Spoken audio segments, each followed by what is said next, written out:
where crimes are baked in every show, mysteries rise and truth unfolding. Ready, set, it's time to go. We sing it's time to go. Whistling clues, battering news, mixing stories, solving the lies. In this kitchen, secrets are broken with a spark in our eyes. In the broken baker's kitchen, the secrets crumble like sunrise. We'll sift the blues, defy the rules, with a spark in our eyes. The broken rise, broken rise.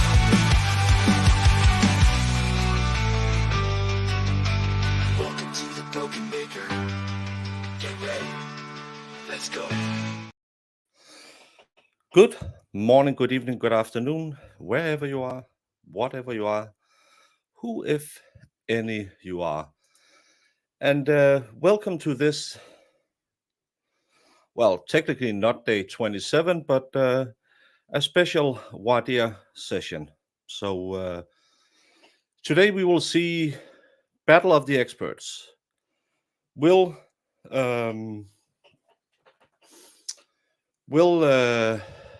Lally be successful in keeping out people who have way more education than his expert with his 3 courses of 120 minutes? No, 120 hours in total. I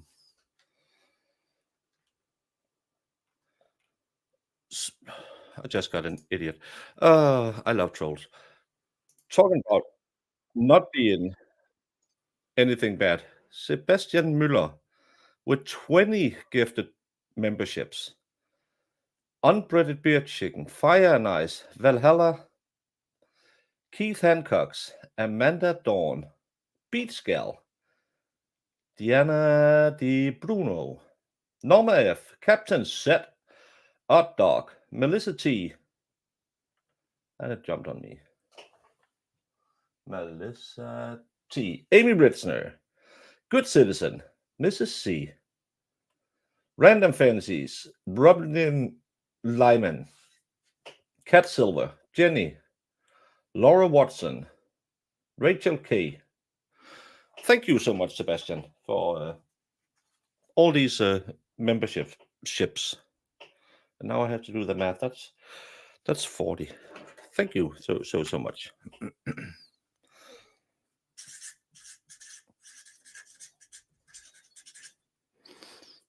20 memberships. Thank you so much. Yeah, of course Val gets subbed up. He's a long-term follower. Maybe not. Well, he's here sometimes. But no, today will be the day of experts, and apparently you can't trust Richard Green, who is an expert who have testified in multiple cases, because I don't have his CV, so I must accept a guy who said, well, I'm kind of a suggestion box. If anyone wants some fun, go in and follow Cellbrite on X today, because yesterday they put out a congratulatory thing about themselves where they said, hey, we helped solve the Murdoch case. And every comment is then, yeah, but your program's so bad that a guy had to write his own program for free that helps interpret it. You're just waiting for your 9-month member chat so I can demand some paternity testing. Well, I look pregnant, so you might have to pay alimony. Good morning, genitals.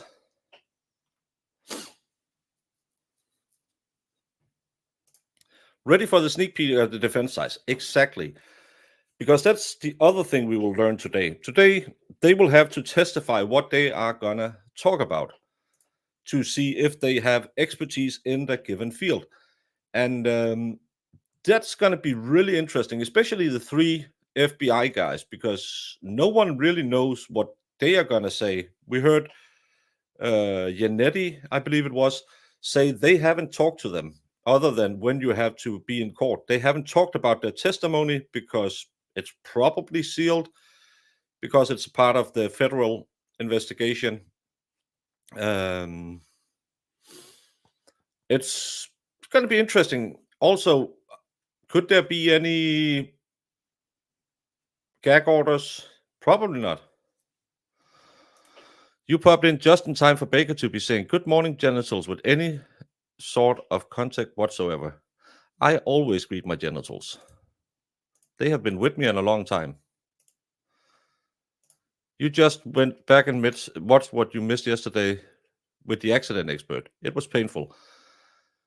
I believe the first stop he did after yesterday was go to the to get one of those hemorrhoid pillows, because he would have trouble sitting down after what Jackson did to him yesterday. That was really, really bad. But he deserved it. A guy saying "and stuff" as a description of how he figured stuff out. Who, what, if any, reasonable person would use this guy as an expert? He has no knowledge of anything. He's just sitting there saying, "How did the glass go there? I don't know. It just did." Jamie is working. She will be here a little bit later. Wait, these guys are glowies? Well, they are hired to do the forensic testing for the glowies. So just like the guy yesterday who couldn't really tell you where he worked, he also seemed kind of like a glowy. Yeah, imagine being so bad that your witness said, "God, please unalive me." Yeah, it was either "please unalive me" or "God unalive me." I'm not 100% sure, but I've never heard a witness before. But I've been sitting through this for, well, I took a little time off, so maybe 19 days. And when this case is done and I take my long case vacation, if anyone calls me within a week and said, "What, if anything, are you covering next?" there might be boxer fractures on my hands. I'm just saying. Because, oh, and the Mo Raiders. Hello, Mo Raiders. Yeah, he was the crime scene talker. It's like that bad movie with the horse. Yeah. Cream Pie Gang. Thanks for being a member for 2 months, Julie. I would have asked, "Are you psychic?" Well, I'm psychotic. You can't spell psychic without psychotic.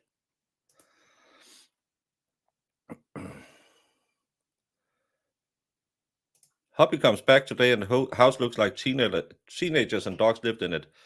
Well, if the hubby comes back today, maybe treat him like you did when you were teenagers.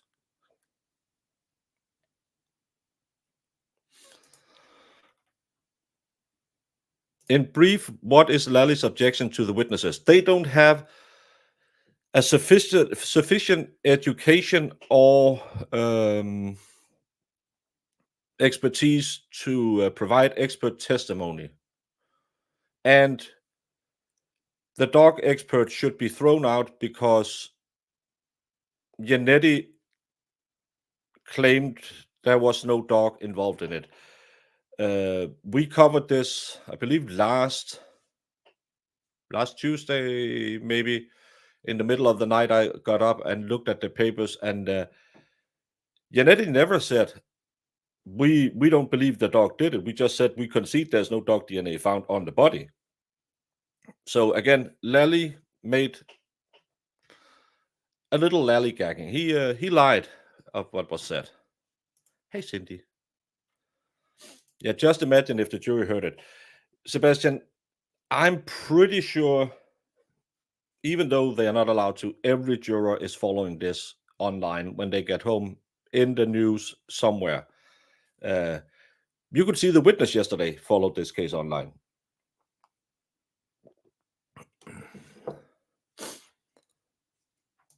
Yeah, the Canton triangle, no physics. That's why you don't charge Lally a flat fee, gotta go hourly. Well, he's a public servant, so he's just getting paid for what he does. I'm pretty sure his objection is they are bad for his case. They should probably say something like that. But they are all working with this field. And again, we have seen other experts being sworn in who, yeah, I just saw a car crash once. Oh, well, you're an expert. Let's do it. Is it all the expert or just the doggy style one? The three crash experts who all have biomechanic engineering degrees or something like that, is not as qualified as a guy who was one of three guys who didn't flunk a class. And when did you learn to do that? In math. Well, we had math as part of the course. Well, okay. What does that mean? Good morning, Stephen. Well, you can listen along.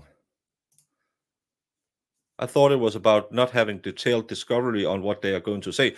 Yes, this is the reason he wants to keep it out, because I didn't know what they were saying. But as Janetta said, we don't know either. And Auntie Bev said, I can't believe the defense would bring in an expert they don't trust. And he said, we have the same information you have. It's in the FBI record. Remember, they got those 3,600 pages of discovery from the FBI. So it's there. He probably just didn't read it. 111 degrees, I would die. Hey, Gil. No, the Silbright guy actually didn't get wiped that hard. And I've been trying to read up everyone who's trying to interpret what he's saying, and I'm still none the wiser. Is it a bad data set? Is it bad science? Is it correct? I can't tell you. And I think I'm at least average intelligent. And if I, after watching all of these people telling me how to understand it, and I still don't understand it, is Mary and John on the jury gonna understand it any better? So it's gonna be interesting to see what that Richard Green guy from Florida is gonna testify about. Oh, they don't own it. They work for one that specializes in insurance cases. Well, that's nice. Yeah, he was high educated. He wasn't highly, he was high. Did the state have any other theories or just this one? Well, if they're gonna bring this to court, they just have this one. They never looked anywhere else, and that's why the defense is going with the third-party culprit, saying we can raise enough reasonable doubt that you at least should have gone into Fairview to see if there's blood in there. That's what the third-party culprit defense is. It could have been someone else. So compared to the police expert yesterday, that laughable and the pig DNA, well, that's not worth mentioning. Yeah, it's not laughable to mention him compared to these guys. Much rumor about Karen's text message that she drove home, kids now alone in Canton. No one realized that she urges Day to come home. That's one of the things, Jürgen, that I said it in my recap video. If you just hit him, would you try to emotionally embezzle him to come home by using his kids, saying, I'm going home, your kids are hugging alone? Is that it? Wouldn't you have said, "Oh, go have fun with all your buddies. I'm waiting for you when you get home." And then when the police knocks on your door the next morning, you cry. Maybe it's just me who is a criminal mastermind, but that's kind of how I would have done it. I wouldn't have, and we know there will be voice messages coming in of her yelling at him as well. It could show she was in a heightened state of anger, but she's a woman. It is their job, yes. Can't believe there's no record of past searches on an open browser till the last one before. I don't understand any of it, I have to say. Troy, this is Canton, you know. Clocks don't work, GPSs don't work. It starts when it starts.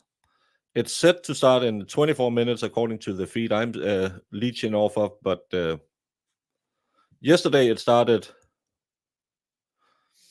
I believe, 15 minutes before it was supposed to start. So I'm just sprouting my mouth, and then we'll see what happens when it happens. Oh, I need the other feed. The audio is bad on this one. Sorry. I should think before I press buttons. Come on. Come on, come on, come on, come on. This one. Yes.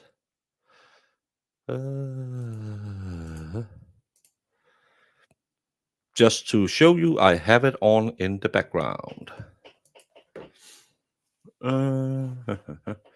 Hey, Tracy from Arizona. Boom, boom, boom. You'll be doing your afternoon from the pool.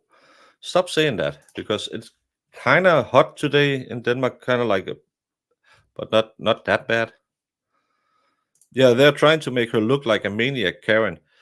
Well, again, those text messages yesterday, I'm pretty sure there's a inbuilt specification to the female brain that says when a guy says, "I don't have time to talk," or "I don't want to talk," they don't hear that.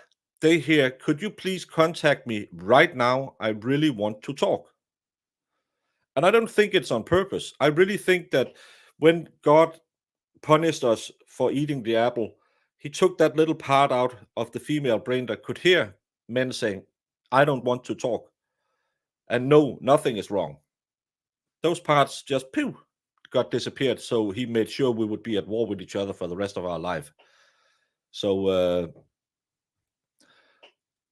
again, have any of you had those kind of arguments with your girlfriend saying, "Not right now. I'm really sick of you right now. I really feel like you did something wrong." And then 5 hours later, you're out testing the washing machine's dampener. Yeah, especially because he's been a dirtbag to her in the morning. Yeah, they probably need to finish up a whole carton. No, no, no, no, no. It's not going to be that bad. Tricky for us Aussies to watch all this live as it starts around 11 p.m. to midnight. It's been keeping me up with all sleep for weeks. Yeah, I have the same problem. I woke up after 2 hours yesterday and I just couldn't fall asleep again. So I've been sleeping all day. I'm sleeping my day away. Not all women are that way, just for the record. No, no. And not every tiger has stripes, but the majority of tigers are striped. Hello, Victor Manuel Gonçalves. I'm not sure how you pronounce C's in Portuguese.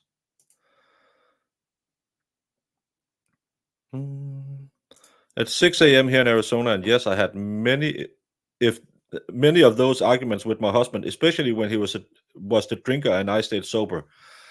Yeah, that's another thing. If you're maybe a little sloshed and you said, "But honey, one beer, just to say good night, you know. I know your tummy hurts. One beer." And then she sits out there for 15 minutes thinking, "Where the F is that MFer?" and she has to go home because of her Crohn's disease. Could you understand her? Probably could.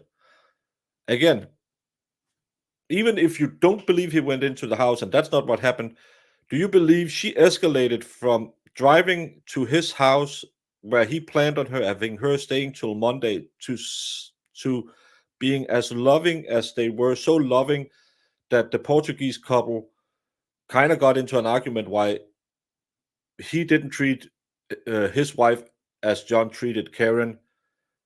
So on that car ride that takes 4 minutes, they got into such a heated argument. She gunned her car and ran him over.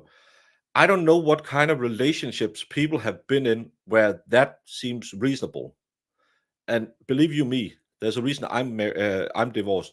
I met some cray crays around here. It's probably because of me I'm divorced. I might be cray cray, but still, I haven't run anyone over yet. Allegedly.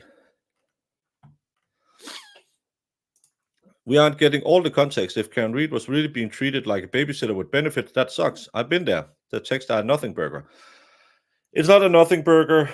It's presented to the jury. They don't see the context. Does someone pick it up? That's what Lally is hoping. It could be good. It could be bad.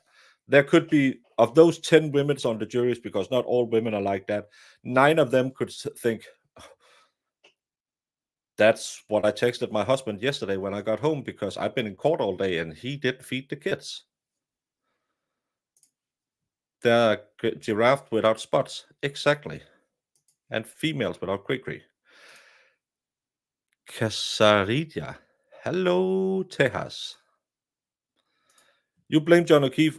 Unless this is his first rodeo, he knows a better way to word his text to put her at ease, or at least for a few hours. I'm thinking John O'Keefe had a way with people. Well, maybe he was sick of her. Maybe she was needy. Maybe their relationship wasn't perfect. Maybe he was really fond of having a babysitter with benefits. That doesn't prove she killed him. He might be a dirtbag. But in my opinion, yeah, there's a lot of guys that's like that. We really, really, really, really like to have our cake and eat it too. But we don't want to take care of the kids and all that stuff. It's really nice when you have someone who can, if you maybe like to do a little drinky poo and you have a hangover, it's nice that someone can come, take care of the kids, play with them while you sleep on the couch watching football. And then when it's done, when the kids gone to bed, you can do the old horizontal Macarena, and then you can throw her out Monday because I have to go back to work, honey, and you're closer to your work, and everything's more convenient that way. We men are assholes too, and yeah, we like to take if we can get a free rattle of the tuna can, and she can take care of your babies, and you really don't have to do much of commitment. We'll take it. Where's Mo and Jamie? All by myself. They don't like me no more. Do you have any idea what John was searching for at the fire hydrant when he was hit in the mind of the Commonwealth? Again, this is the biggest problem I have had with this case the entire time. You have the driveway, you have the house, you have the front door to the house. And they claim she moved over here she stopped here to begin with. Then they put in the magic Jeep that's now placed here, but still the Nagel kid saw her parked next to the mailbox. The Nagel kid pulls up. She moves up to give him some room to drive away. He passes her, sees her in the car alone. And then we are to believe she moves forward another 60 feet into another property, drives backwards, hit him somewhere in this area. Why would he get out of the car here? He couldn't walk across the lawn. It was beginning to snow. Any reasonable person would say, when she stopped, now I have to get all of this away. When she stopped at the driveway, he got up and walked to the front of the house or to the side door of the house. Ryan Nagel came. She moved up because she knew John would be inside for a little while, drinking a beer, saying goodnight to his friends. She was sitting there for a couple of minutes at least with the Nagel kit behind her, with her brake lights on, which would mean there would be a key cycle of that. I don't think there was. She would be parked here. Why would John O'Keefe go back down to this place and she would back up and hit him? This is why when I just look at it and try to use, and I know in the Canton triangle you can't use that, common sense, she lets him out at the mailbox, as she said. She says, I saw him walk in through the door to the house and I never saw him again. That's her story. Why would she move up and let him out on the lawn? He was drunk, but he wasn't hammered. It's not like they got in a fight and he jumped off the car and said, F you, I'm going in. It doesn't make sense. In no way.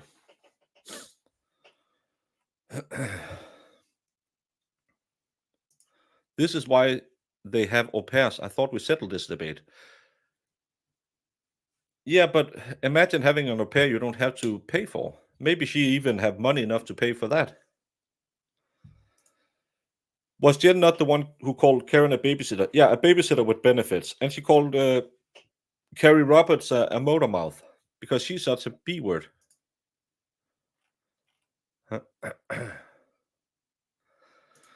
Yeah, people don't like me no more. Mo has a morning show. Yes, she does. And the over-the-top gender categories is a bit tiresome, to be honest. I missed some part of the conversation. How many more witnesses are there? I believe the rumor has it the state has 2 or 3 left. Yeah. It's spread by all the Swedes. Did this kid say he saw John O'Keefe? No. He tells us she was at 10 and 2 in the car with the cabin light on. Where was John O'Keefe? That's doesn't make sense. Hello, trophy wife. She was putting on chapstick before she drove off. No, again, hands at 10 and 2. That's what he testified to the grand jury. So yeah. Do we really know John viewed Karen as a babysitter with benefits? It's all from the other lady. No, it's not like the women don't talk between each other's back with all the kids, kinds of lies. We don't know anything. What it seemed like was they had a relationship that was up and down. And John had treated her badly that morning because of the Dunkin' Donut. That's what I read into it. That's all I read into it. And am I naive and think, well, if they turned it around in 12 hours, yeah, they'd probably been there before.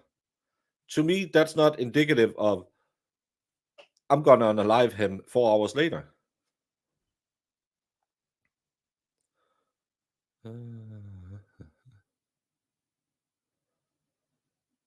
Karen was probably sitting with her engine running to have the heater on. She's skinny, so would feel the cold. That's why Brian Nichols saw brakes, taillights on. Yeah, totally reasonable explanation. And again, if you take my theory that he said when she stopped at the mailbox where there was no Jeep, we know that from prior testimony. She says, "Honey, I don't feel too good. Could we just drive home?" And he says, "Okay, but I promised them I would swing by, and they've been blowing up my phone. I'm just gonna go in there, have a beer, say goodnight. Can you wait 15 minutes? Promise me you'll be back. I don't want to sit here all night. I really don't feel well. I'll be back in 15 minutes. No worry, baby." 20 minutes later, she drives off because that B word did it again. Isn't that a better explanation than she got mad about something that happened in Aruba a month later and then shows a woman of means, a woman who had her own house, a woman who didn't have any kids with him, who could just pack her G strings and walk out the house? Why didn't she just do that instead of kill him?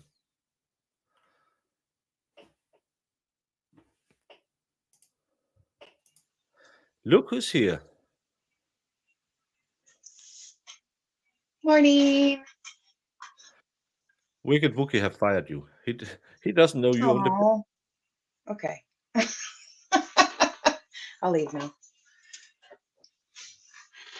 You have more heated discussions with the postman. I actually think it makes John O'Keefe look like a bit of a knob. Yeah, it made him look like a massive knob because it was him blowing up because she was nice to his adopted kids. I can understand it because you don't want to spoil the kids. You have probably talked about this before. Maybe it works bad. You lose your head. Then she comes back and you think, oh, finally, some quiet. I'm just going to not answer the phone. And then that triggers that part of the female brain that says, he must really want to talk to me since he doesn't pick up the phone. So I'm better double my efforts. And then she starts to do another thing females are really good at. Men, we don't really, well, some men do. That's the what is he thinking now part. And he's probably thinking about the Roman Empire football or nothing. He could just be staring into a wall and 2 hours later think, oh, I better get moving. We don't think that much. That's why mind reading men are really easy, because we don't think. So, what was he supposed to be out doing while she was texting him? Because it seemed like she was with the kids and he was No, out doing something. she was at her home. He was at home with the kids. It's the last two messages is after he's out of the car at Fairview. Gotcha. The first text, 8 o'clock in the morning, he blows up at her at the house. She goes back to her house, starts, hey, what you doing? Hey, can you pick up the phone, please? Hey, what you doing? Pick up the phone. Hey, please pick up the phone. I just want to talk. Hey, can you pick up the phone? And he says, I don't have time to do that right now. And then she thought, I better do it some more. And As we and do. then, as I have experienced, not all women, most women. And then around 4 o'clock, it kind of shifts a bit. And at 8 o'clock, he's demanding her driving him home because his buddy don't want to drive if they go out drinking. And then the next text are at 12, 40, 50, 51 saying, your kids are alone, I'm leaving. Because she also uses that trick of thinking, oh, he's emotionally attached to this thing, so I'll threaten that thing so he will transfer the concern to me and say, well, I'm an asshole, I'll better come home. He seems like a douche nozzle. I agree with that. I mean, in my opinion, it seemed like a very normal argument that people have probably had once in their lifetime with someone, I'm sure. I can just leave and Jamie can run the show. Everyone is kind of like, Mm-mm. where's everyone else? Jamie's birthday is tomorrow. It is. If you wanna send her a little birthday present in the end of this No. will be her Good Lord. what's her name? Her lash fund. It is birthday lash day today, so I am excited. This is her Cash App. Cash App $JBrick619. Not many people know this. Jamie is related to Rey Mysterio. Am I? That's why she has the 619 in her Cash App. Hey, Ambrosia. Jen McCabe said she heard Karen Reed tell them everything, and that included the babysitter with benefit comment. But Jen McCabe also said she wasn't really listening to her talk to the MSP. And again, what if she said, I'm just a babysitter with benefits? 2 minutes later, she could have been very lovely dovely as well. It's kind of like, I think this relationship was, there was a lot of emotion. Let's just say that, because saying craziness isn't nice. There's a lot of emotion in this relationship, and he's probably one of those stoic guys who doesn't respond well to emotion, so he just shuts down, and she really wants to discuss feelings. Hmm. So and that's kind of the worst kind of relationship, because she kept throwing the tennis ball at the wall and the wall didn't do anything. That's a bad analogy, because the wall would bounce it back. She I could see her as a drama queen. I could see her like someone who really knows her feelings and want to talk about them. And I could see him, because he's a cop, as someone who might not really want to sit there and say, what do you feel when you feel that you feel something that you felt? And who's to say for me this? I mean, we like, has this conversation been going on? Kind of where you're feeling sort of like, does he even want to keep doing this? Are we having the same argument all the time? I mean, I know they're bringing up specific things, but we don't know. And it could have just been this point where she's just like, what are we doing here? Are we going to continue this or what? That's what it sounded like to me. Just kind of Yeah. like, just tell me. Because I don't know, I'm like this in things too. Like, I just want people to be very honest. And sometimes you get those conversations where people are like, well, because he seemed like he was kind of like still trying to like keep her on the leash, but also like, I don't know. And you know how annoying that is for somebody. You're like, just be honest. Do you want to still be with me or not? Like, I don't want to keep fighting for this relationship if you're not even in it. So that's how I read it, at least.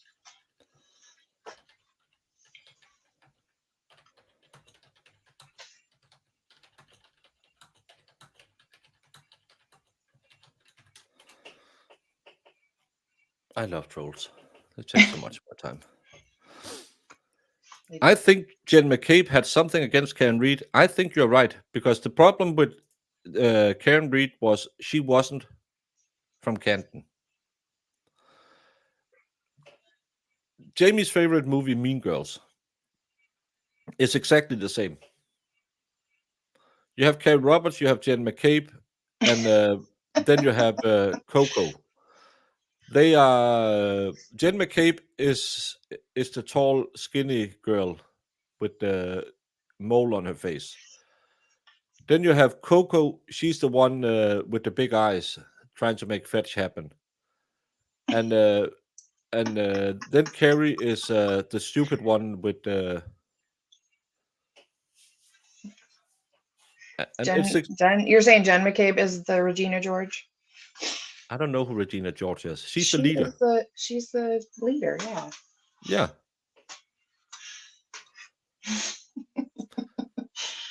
Absolutely not, Heidi. And that's why I'm saying, if that argument is enough to make them believe she did it, they should never be in a. I can understand why Lally doesn't know how it is to be in a relationship, but some people must have taken him aside and said, when a man and a woman loves each other, and they sometimes live together for longer or shorter periods of time, there's this thing called friction, and no matter how good it is, at some point one of them will say something that the other one finds absolutely idiotic for no reason. It's the same thing that they found really funny the day before. And then it'll just blow up. Everything was going fine. Pancakes were cooked perfect. Coffee was the right drinking temperature. And then someone said, how about them cowboys? And they'll fight for 3 days. That's relationship, Lally. When you grow up, you can have one. Mm-hmm. Could the defense argue for the rule of completeness to get all of the messages in so there's no lack of context? They probably could, but would you stand there and read everything into the record? It looked like she was active on it. I would rather try to beat it by just saying, have you ever seen text like that before? I wouldn't take the rule of completeness for that. It's put it in evidence so they can read it in the room, but I wouldn't read it into the record. Yeah. Stoic, not selfish. Just because he took his sister's kid doesn't mean he's not selfish. Some people use nice-looking sacrifice to look at.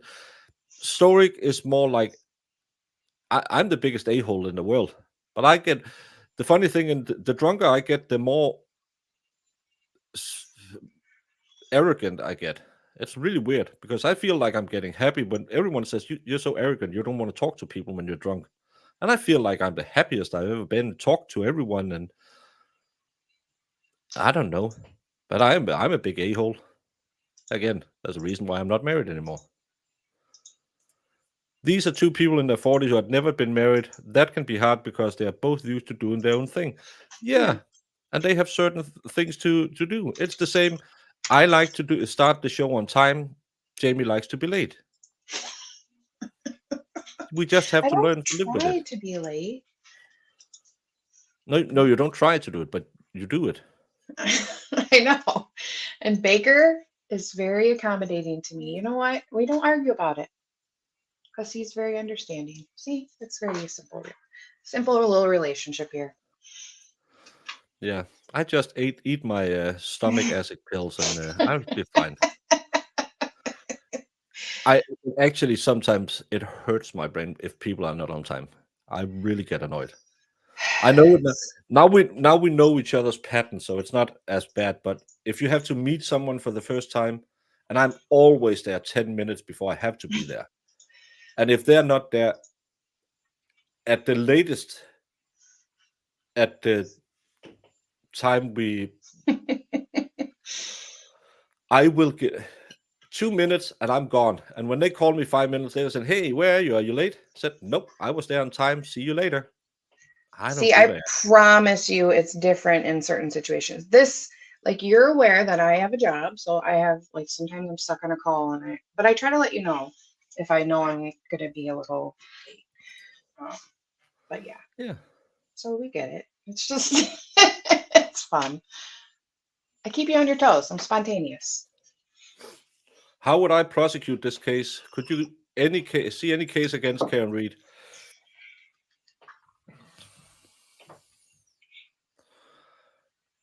You have to go with what you have now. Lally have to stick with what he has. What would I say in closing arguments? I would emphasize that everyone knew she was jealous, she was angry, they had a bad relationship. She had a tendency to fly off the handle, what we saw on Aruba. This night, she was clearly drunk, as we can see from the blood alcohol level, even though it doesn't show it. And we can see it from the video, even though we can't see it. Go check Aussie Insider's video where she tries to decipher how many drinks she had. And I would say she was drunk. She was hysterical, and she just had enough. She was treated like a babysitter with benefits. She couldn't take it no more. It's been a day where they've been arguing the entire day, and it just snapped when she got so drunk that she couldn't take it anymore. And you know, when you get drunk, it just bubbles over. It's not a good closing argument, but it's somewhere there I would do it. Audio in court. Finally. Yeah, it's like 9:30. So. Hear ye, hear ye, hear ye. No, not today. It's gonna Thank be what. you. It's the close now session. 22-117, the Commonwealth versus Karen Reed.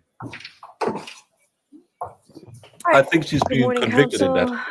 Ms. Reed, are all of the witnesses here, Mr. Jackson? Not present. There you are.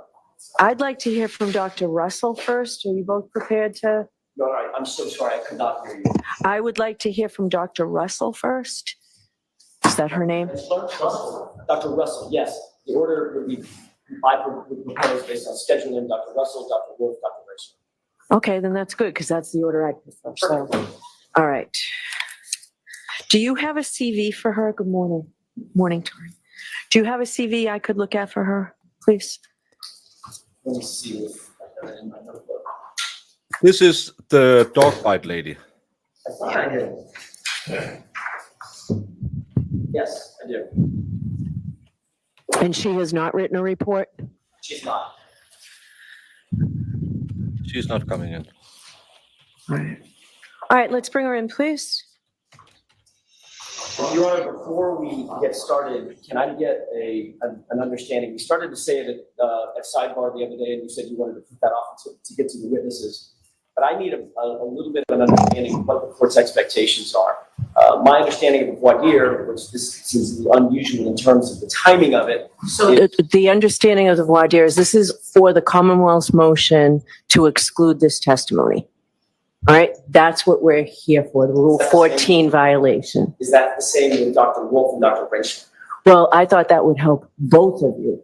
The Commonwealth has nothing on that, and you say you haven't been able to even talk to them at all about this case. That's correct. So I want to find out if they have any credible, competent evidence to put forward. So we'll have a voir dire on them as well. But So for that- Dr. Russell, what we're doing here today is there's an alleged well, there appears to me to be a violation of the reciprocal discovery obligations of defense counsel regarding Dr. Russell. So let's hear from her today to see what the appropriate remedy is for this violation. So my intention is to ask her so I have, the court understands my sort of guardrails. My intention is to ask her what her qualifications are. This is that's the basis for voir dire. And that's where I'm going to stop. I'm not intending to ask her what her opinions are, conclusions. I'm going to ask her if she's come to opinions and conclusions, but I don't want to have to examine her concerning her full opinions, her full conclusions, what she's based those conclusions on. It's unfair. We've provided the defense everything that the prosecution, everything that we need to provide to them in terms of disclosure. They've got the equivalent of a report. They've got a summary of what she's going to testify to. When was that provided? My order was 1 week from the start of trial, right? But we didn't, Your Honor, in fairness, they didn't even finish their discovery 1 week before the start of trial. She's not coming So it's a in. little unfair for us to be put on the. 1 week from the filing of the certificate of compliance. Well, I don't know when there's, I can't remember. My co-counsel indication is the day before trial. Okay. So during the course of, the trial is a dynamic thing. During the course of the trial, I did not know who Dr. Marie Russell was at the time that they filed their certificate of compliance. We then attempted to, and did, give them the reciprocal discovery that we were obligated to do after they filed their certificate of compliance. When? Within 3 days of that. We had been giving them information prior to that, but at least within 3 days of that. We've continued, so the record's clear, we've continued to get additional discovery from the Commonwealth in notices of discovery throughout the trial.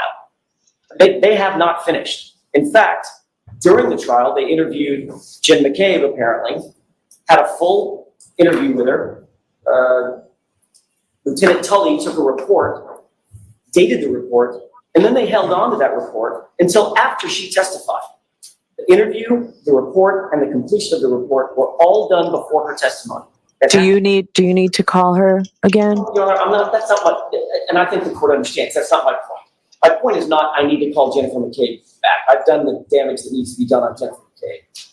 The point is, I'm sorry, I missed that. You've what? I've done the damage that needed to be done on Jennifer McCabe. I don't need to call her back. The point is that what's good for the goose is good for the gander. The Commonwealth doesn't get to stand in the position of piecemealing and feeding us information, reports, discovery throughout the course of the trial. And by the way, when we then got seminal information about an expert that we did not know about, never met, never heard of, within 3 days of that, we provide everything that we have about that witness to the Commonwealth. They can't then turn around and say, oh, well, it's all the defense's fault. So we want to have a voir dire, which means that the euphemism for that voir dire is we want to have two bites at the apple. Okay. We want to be able to completely cross-examine her, then go back to our expert. And if she testifies, cross-examine her again after consulting with our expert. That's 2 bites at the apple, and that's not fair. If the court wants to hear whether or not Dr. Marie Russell is qualified to testify about the arm injuries, that, I believe, is the parameters, the proper parameters of the voir dire, and that's what I'm prepared to do today. But I wasn't planning on getting into the substance of her testimony because that's been provided. And I don't think Mr. Lally should be able to get into the substance of her testimony because he knows what the substance is because, like I said, that's been provided. All right, so I disagree. I'm going to hear from the Commonwealth on this. So Ms. McLaughlin or Of course Mr. Lally? Because you are. It's, You are he's part- exactly Your Honor, right, in my opinion, but I'm not a lawyer. Briefly, in regard to what counsel was referencing with Ms. McCabe, it was not a full interview by Lieutenant Tully. It was a, and I don't have it on me at this moment, but I can give the court a copy of that report. But essentially, it was Ms. McCabe met with Lieutenant Tully, looked at some video, and was asked a single question. That report wasn't available. I didn't have it until after Ms. McCabe testified, but it was given to counsel prior to Lieutenant Tully testifying, and there were no questions asked of Lieutenant Tully in regard to that. My issue, and you know, I wasn't asked. This is the judge showing bias at its finest. She made them do this every time, and they still messed up. They made defense give up all their info at the pre-trial hearing too. Yeah, and she can't recuse herself, and she won't. They have filed motions for that. Jackson is correct. Bev is wrong, but she hates him and will not give an inch. Exactly. This is yeah. I put a poll up. I won't tarnish the poll, but I have Asking for a voir dire as it proposed to, as it relates to Dr. Russell, is that we first heard of Dr. Russell on May 21st, which was, I think, 6 weeks into trial. Right, so that's what I asked, and you told me it was 3 days after the beginning of trial, Mr. Jackson. No, Your Honor, I said this to sidebar the other day, and I just said it again today. I let the Commonwealth and the court know about Dr. Maureen Russell 3 days after I learned about her, which was the 17th of May. I think it was the 17th of May. I had never heard of her. I didn't know who she was. We made contact. I determined that she would be useful for the jury in terms of specifically the injuries to John O'Keefe's arm. I then had one conversation with her, then immediately, within 3 days of that, turned that information over to the prosecution. So I didn't say that I gave this over 3 days into trial. That's not what I said. All right, but you were ordered to do it. Ms. Gianetti, what was the date? You had 1 week from when? The day before trial. So it would have been, I believe, April 15th. So what we knew as of that date, we were required to turn over. I need to take a quick recess. What? All right. Take a quick recess already. Bev, Oh, listen to me. You suck. yeah. Sorry, I overslept. Jesus, what were you doing jumping jacks? I had to take the dog out real quick before I could go.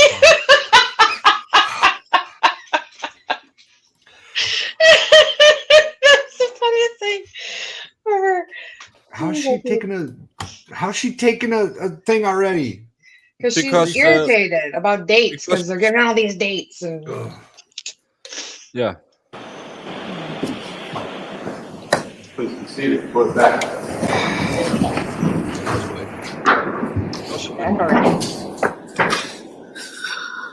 She had to go yell on a pillow. yeah.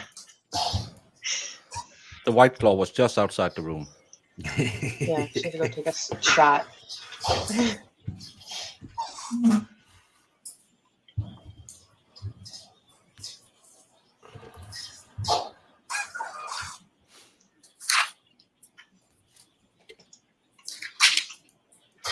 But I think that's kind of crappy that he wants to get into all of her testimony. So yeah, so he can go back and be like, this is what she said. Is this right? And then get to do it again. That's not fair. No, this isn't because the defense screwed up. The defense just got a late witness in. It happens. If anyone watched the AHJD trial, do you remember the TMC guy? He reached out to them Mid-trial. week 5. But I think Yeah. it's In different trial. with civil and criminal. Like civil, Yeah, they have a rebuttal. And Yeah, they but don't in still. here. But still, you can unearth new evidence during the trial, and then you're allowed to Oh, for at sure. least idea on it. For sure.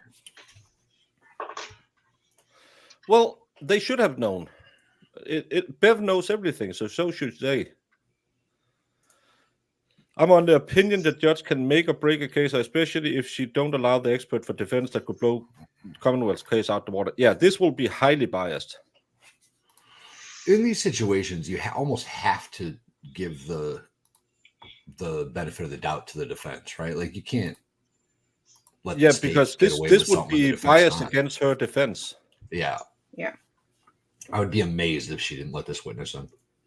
Well, Yeah, and they of should course, let her in, and then if the Commonwealth has a problem, they get rebuttal. So bring in a rebuttal witness to say Yeah. no bueno. Yeah. Did you hear I used the Spanish word? Ooh. Are you proud? Yes, the state will have a rebut dial. Jim, Commonwealth's motion, Commonwealth's renewed motion. Why? Well, I think Never everyone mind, who knows Bev Okay. believes All right, so that. the Commonwealth has moved that I exclude the testimony of Dr. Russell I will rule in favor. based on a violation of the reciprocal discovery obligations of the defense. So I do find that there is a violation of the reciprocal discovery obligations of Rule 14. And I'm quoting from the notes, the importance of this, the reporter's notes to the old rule, and as you all know, we're in the process of updating that rule, but the very integrity of the judicial system and public confidence in the system depend on full disclosure of all the facts within the framework of the rules of evidence. To ensure that justice is done, it is imperative to the function of courts that compulsory process be available for the production of evidence needed either by the prosecution or the defense. So, what we're here to do today is decide a remedy for this violation. And that's why we're having a voir dire. I am not prohibiting the Commonwealth from anything on their examination of witness Mr. Jackson. The alternative is she doesn't testify. So the Commonwealth has not received the appropriate discovery from this witness. No way. Brandon is betting Valhalla a beer shock. She doesn't let her in. It doesn't sound Well, like she's she letting her said in. either they voir dire her or she doesn't come in. So then just let it go. Fucking let her- Yeah, it's right that this is proper, but it isn't proper that she want to throw them out if they didn't have enough time. Yeah. Because she has, the Commonwealth have broken every order she have given them of disclosure. So we're going to have a voir dire and they can ask her anything that they think they need to ask her. So Yeah, that's those are the parameters of I this morning. understand. As long as I know the guardrails, that's fine. I just to close the loop on the record, my understanding, and this Little can probably speak to this more intelligently than I can, but during the middle of trial, there was a witness that we had never heard of, we did not know and didn't have a report for, Who is that? Dr. Fowler, F-A-L-L-E-R. Okay. If the court remembers, is buried in the middle of about 75 witnesses. So he testified to alcohol levels, et cetera, and protocols at the institution at Good Samaritan. And we didn't have that information either. We didn't throw a fit. They said we were going to provide this information in a timely fashion as soon as we know that we're going to call him. He's going to be on our witness list. We didn't know one way or the other what he was going to say. We didn't have a report, and we went on about our business. That's what we were doing as well. And by the way, I would note that the notes and the report under Rule 14 require disclosure of information you have. I just don't want the court to think that we were sitting on information that we didn't turn over. No, I'm not saying that. It's just, this isn't as if it was something that the Commonwealth brought up and you needed to scramble. This is entirely of the defense position. So, I understand. all right, so that's the big difference. So why don't you go ahead and call her? Okay. May I be excused to call her? Yes. I think most of the people who have been covering this becoming encyclopedias of the case because it's 26 days now. We're kind of been over this 11 million times. The only problem I have is I don't know, did it snow? I have to, Melanie Little might join us tomorrow for a live panel at 8 p.m. So, I'll be really happy to hear her insights. Only watch it from my side of the screen. Commissioner, you solemnly swear the understood in the court, the case never hearing the truth, the whole truth, and nothing but the truth, so help you God. I do. Morning. Oh, look at her. She's so cute. Oh my God, she looks like my grandma. Does your grandma give you food home? Or is it I'm going to ask you to keep your voice up, speak right into that microphone, doctor, okay? Yes. Thank you. All right, go ahead, Mr. Jackson. Thank you, Your Honor. Good morning. Could you please state your name and spell your last name for the record? Yes. Marie Russell, Russell. And I'm going to echo what the court just indicated. The air conditioners are on, so please keep your voice as elevated as possible and maneuver the microphone however you need to, okay? Okay. Dr. Russell, what do you do for a living? I am a retired emergency physician and forensic pathologist. And tell me what education you have, going all the way back to the beginning, that qualifies you as an emergency physician and former pathologist before you retired. Okay, well, I've had about at least 16 years of formal education beyond high school. Initially, I started at MIT, where I did my... She's already more qualified than any expert brought by the MIT already. Like, boom. Jeez. Pre-med courses. I had always wanted to be a physician. And so I went to MIT for a year, took pre-med courses. And then I had an unusual life event in that my mother came down with cancer and she subsequently passed away. During the time away, so I took some time off from school. During that period of time, I decided to explore another interest of mine, which was law enforcement. And so I took some courses in law enforcement and I became a full-time police officer here in Massachusetts. What years were you at MIT? Oh, wow. That was 1972 to 1974. Did you go to the police academy? I did. Once I became a police officer here in Massachusetts, I attended the Boston Police Academy where I graduated. What year was that? That was in 1977. During the course of your training as a police officer, did you have any specialized training in hit and run and accidents and investigations? Yes, I did. And which agency did you work for as a sworn peace officer? I worked for the city of Malden full-time for 7 years. That would be from 1977 to 1984, approximately? Correct. During that time, did you continue your education in any way? I did. So I took as many courses as I could from the Massachusetts Criminal Justice Training Council, which included a several-day course in hit-and-run accident investigation. I took courses in forensic photography and numerous other things. And then, and I also at the same time continued to go to college. And I did that part-time, where I eventually got a bachelor's degree of science in psychology with highest honors. What institution was that from? An equivalent expert witness to the prosecution be someone who dissected a frog in 7th grade and took a CPR course. Yeah, she has already more experience than 95% of the witnesses combined on the other side. Only the medical examiners have more training than she has.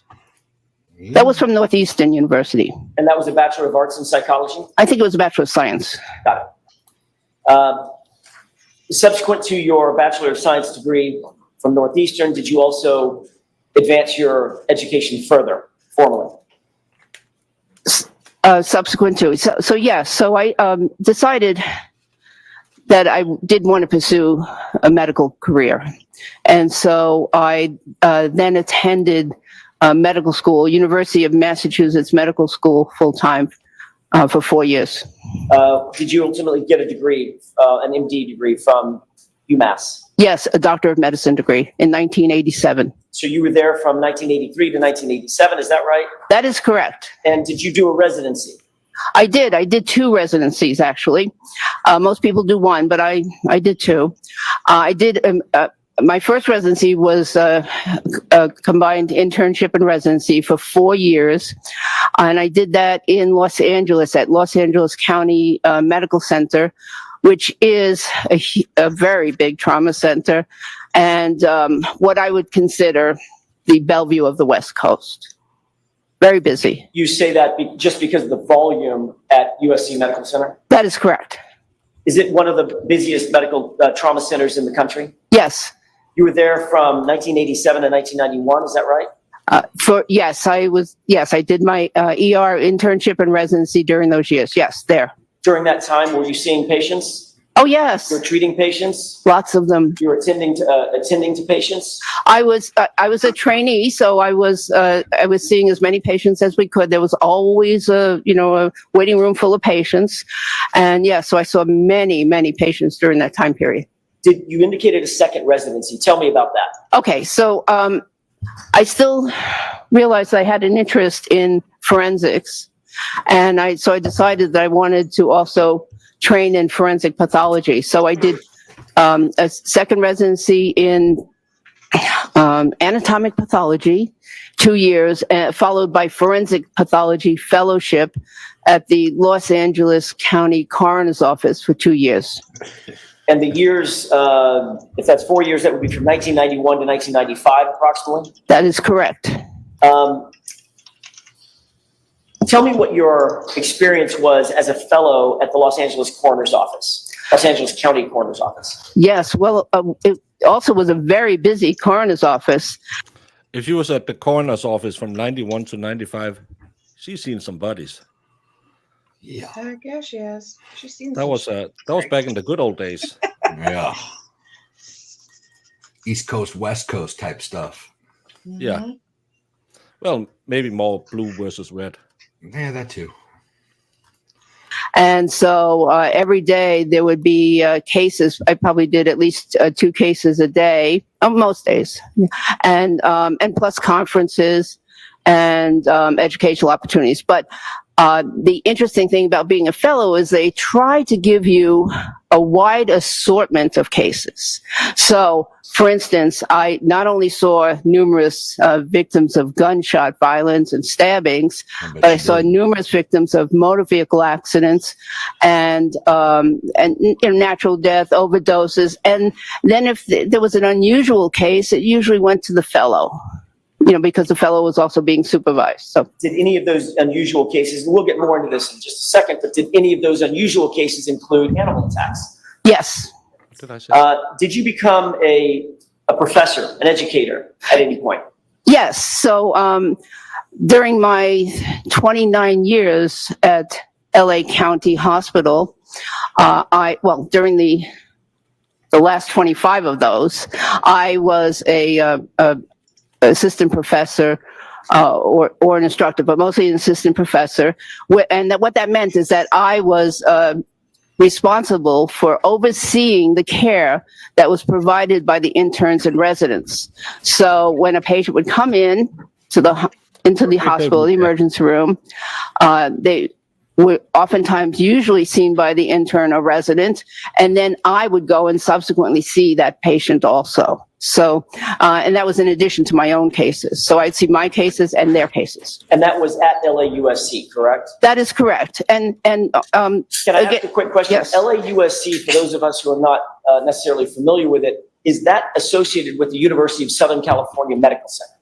Yes. That's the school, in other words, the site. Yes. So it stands for Los Angeles County / University of Southern California Medical Center. And that's where you were an assistant professor for the majority of the rest of your career. Correct. Were you also an assistant or an adjunct professor at Cal State, Los Angeles? Yes, Okay. For how long were you an adjunct professor there? I believe that was 4 or 5 years. And I taught criminalistics, forensic medicine there. As an attending physician in the ER, in other words, a supervising physician in the ER, can you tell us what some of your duties and responsibilities included, especially as it pertains to trauma? And then I'll get more specific in just a second. Okay, well, so I would oversee the care of all the patients that came in during a particular shift. And that would include medical patients and trauma patients. And as I mentioned, it was a very busy trauma center. So we had lots of trauma patients, including the types of violence I described earlier that I saw at the coroner's office, but lots of motor vehicle accident victims, because there was a highway there right nearby. There were a couple of highways, so a wide variety of accidents. Did your supervision include assessing, diagnosing, and treating patients? Correct. In terms of the middle part of that, diagnosis, was part of your job to determine the cause of injuries, or to at least assess the cause of injuries? Yes, and I took that on a little bit more because I was interested in the forensics aspect of the injuries. The forensic aspect? Yes. Okay.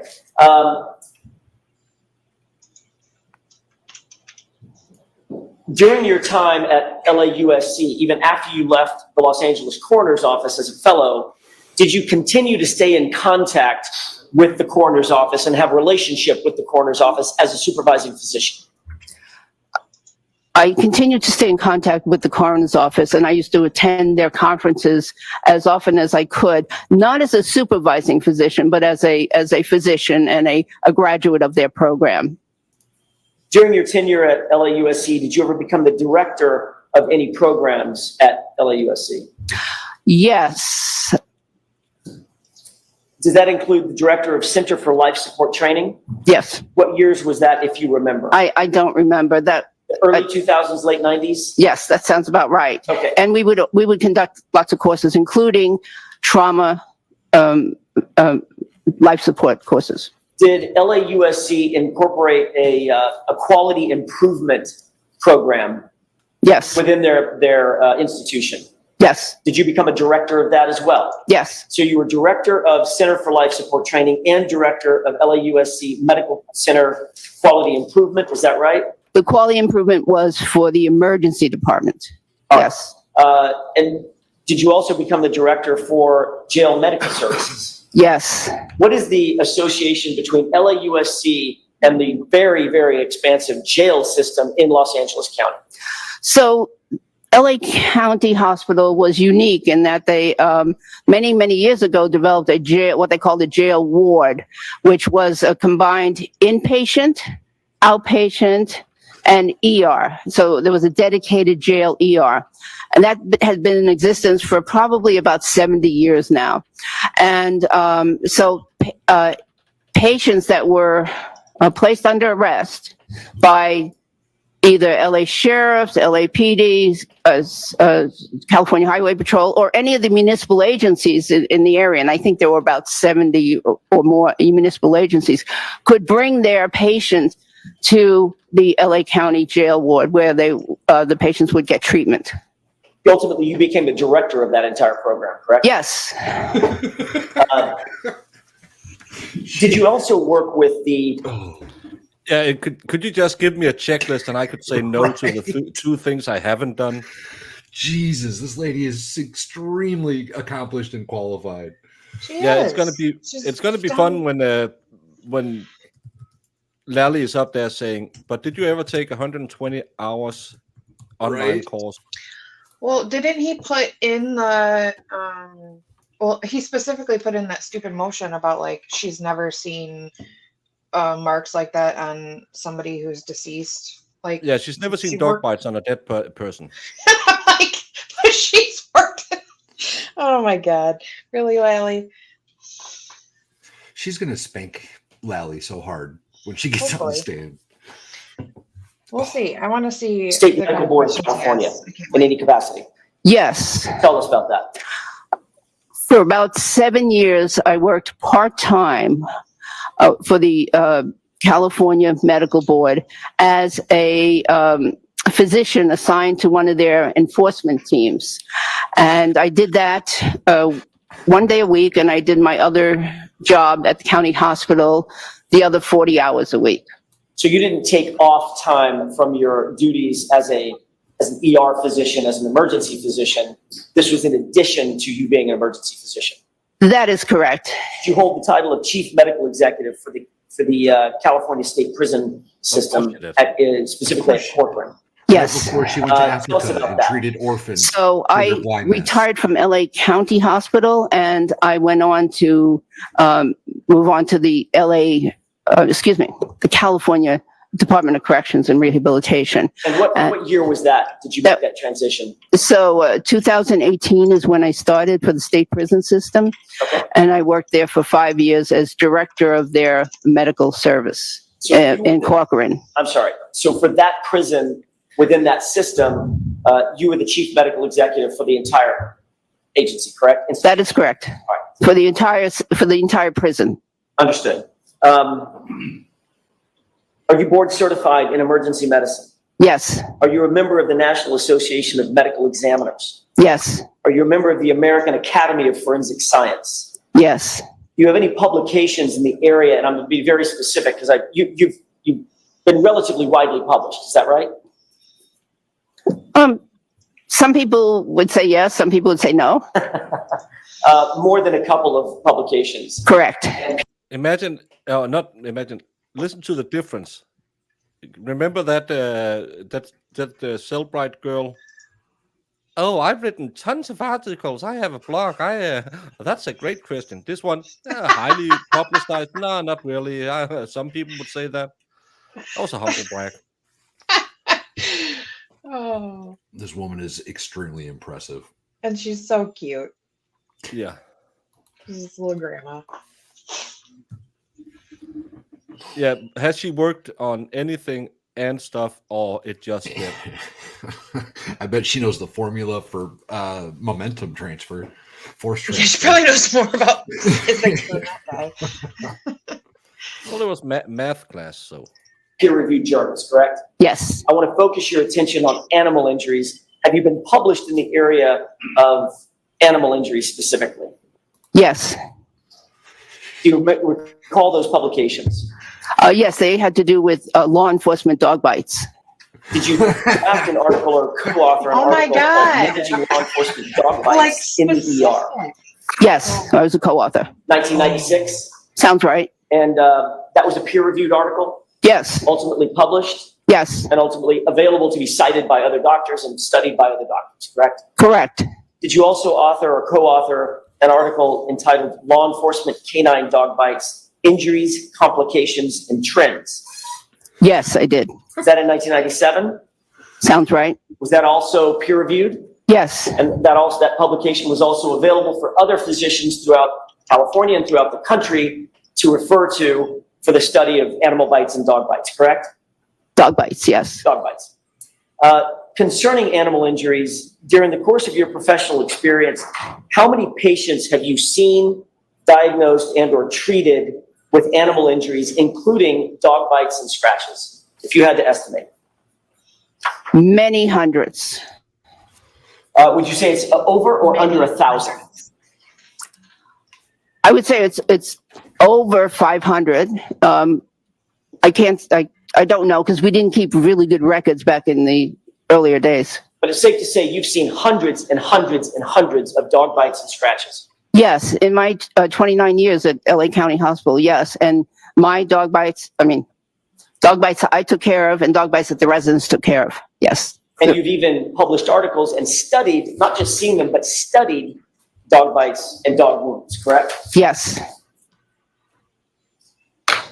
Have you qualified as an expert previously in other courts as in emergency medicine?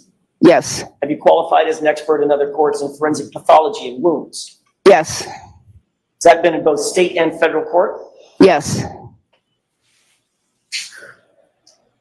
Doctor, were you asked to review certain materials related to this case? Yes. And that was in furtherance of coming to, if you could, come to an opinion or a conclusion about injuries to the victim in this case, a person by the name of John O'Keefe. Yes. What did you review in anticipation of your determining whether or not you could come to an opinion or a conclusion?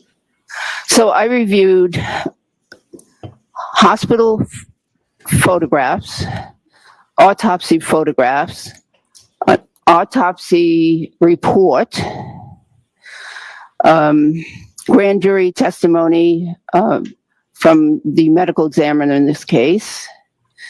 There may be some other. Based on I just want to ask about that. Do you have notes with you as to what you reviewed?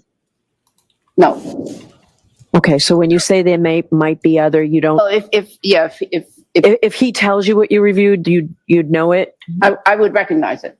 All right, but I want to hear it from you. You Okay. don't know of anything else that you've reviewed? This is sort of important, Mr. Jackson. Okay. Can you think of anything else, Doctor, No, besides autopsy. these?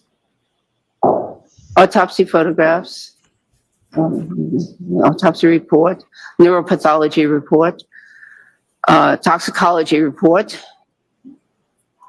and the grand jury testimony. To state that she looked at all the evidence that, and again, she didn't just get some of the evidence, she looked at all of the evidence. Yeah. Weird. What a novel concept to see the entirety of the evidence as an expert witness. Crazy. Yeah, instead of just, hey, we can't get this to match, can you look at these two pieces of evidence? But it's probably because when Bev had to make the ruling, I can't see her keeping this one out, even if it's against Rule 14. But it's Bev time, as you said in the poll. Well, she said either or. She said you have to fully voir dire or she's going. Yeah. But Lally will still try to have her kept out because of the Rule 14 motion. But again, It ain't gonna happen. Yeah. No way. Okay, so Yeah, I get as you recall, the items that you reviewed include an autopsy report by Dr. Squirty-Bello, correct? Yes, A neuropathology report by a doctor named Stonebridge, correct? yes, Toxicological reports associated with the autopsy, yes, grand jury transcripts from Dr. Squirty-Bello, yes. photographs of evidence items, including a gray sweatshirt, Oh, yes, yes, and autopsy photos that were taken attendant to the actual autopsy. yes. And photographs that were taken in the hospital. And I reviewed the hospital ER record also. hospital erect. Hopefully not. So in addition to what you just listed, there's also hospital photos separate and apart from the autopsy photos, is that correct? Yes, And those hospital photos showed the injuries to Mr. O'Keefe's arm, is that right? Toy, as I understood it, because she said if you give her a full voir dire, she will be let in. That's kind of how I understood it. I don't understand Yeah, how they could possibly she said. not let her testify. Because it's against Rule 14 motion, because they didn't disclose it in a timely manner. Yeah. Hey, Mo. So that's why they're Hey, Mo. letting him do a full, basically, like what you're gonna say to her, and then he gets to question her too. So Yeah. that's what she said. So is physics a lie? Have we figured that out yet? No, but this this woman is amazing. Is all I gotta say. Lord Yeah. have mercy. Which She went to expert school, is found she? out, I really don't want to go to school, became a police officer, go back to school, then became a coroner, a medical doctor, a professor at... Oh, holy fazolies. Yeah. Yeah. She's the dog bite expert. She's the doctor. Oh, interesting. I'm pretty sure. She's even wrote articles and publications about dog bites. Police dog So- bites Peer-reviewed too. articles about it. Not asking you to trust me, bro. I don't know how I am going to process this because if she hasn't said, well, there was a lot of stuff in math and stuff, then I don't know if she's really an expert. I'm pretty sure this woman mentored Mother Teresa. She's adorable. Well, Mother and Teresa she's just so actually cool. was a really, really bad person, if you look at what she did. So she took a lot of money away from poor kids. Don't talk about her. yes. And you also reviewed emergency room records that are attendant to his initial acceptance into the emergency room on January 29th, 2022, correct? That's correct. Look Based who's on your back. review Good of all morning, of those Kimmy. materials, were you able Kimmy's to confidently back. come to any conclusions or Yay. opinions about the nature of the injuries suffered by John O'Keefe, specifically as they relate to John O'Keefe's right arm? Yes. What is your opinion and conclusion concerning those injuries? Those injuries appear to be consistent with an animal attack. Can you be more specific in terms of the type of animal, or are you relegated to simply an animal attack? Well, they are consistent with a large dog attack. There's a combination of both what I consider bite wounds and scratch wounds on the arm. I was right a year ago. But did you There were also some author a puncture paper? wounds in that shirt. And are the So I'm sorry, puncture wounds in the shirt? Puncture holes in Okay. in the shirt. And on what do you base the opinion that the injuries are consistent with dog bite or scratch marks? Well, the patterns. There are several patterns of parallel wounds that appear to be superficial scratches that could have been caused by nails or could have been caused by teeth. There are different angles on the arm and different locations on the arm, and but they're generally oriented in a specific direction. And there's also an area, the distal forearm, which is close to the wrist, which shows what I believe is an arch area of teeth marks. And what's the significance of the arch area? Well, so the arch would be the front area of the jaw of the animal, you know, or the dog in this case, where the teeth tend to be close together and curved. There's a curved pattern to the configuration of the teeth. I'm gonna have just a moment, Your Honor. Yes. Yeah, this woman's going to totally just destroy Lally's case. Can't wait Yeah. to But hear his stupid questions. Did she claim that it just happened? Because Did I know he- that's I second mean- science. Did she look at a possible side swipe pirouette dumpster dive after an exploding, tail light? Because I think that's where Lolly's going to get her. Kimmy, Yeah. I'm with you. He's going to totally destroy this chick who went to college and stuff. Because he's been great with getting that educational stuff out there, making it I'll easy show you to a series of understand. photographs.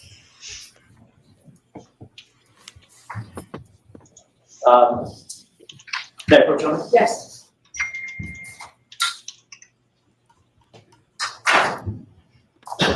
First, can you describe whether or not you recognize what's depicted in that photograph? Have you seen that photograph before? Yes, I have. Is that part of what you reviewed in coming to your opinions and conclusions? Yes.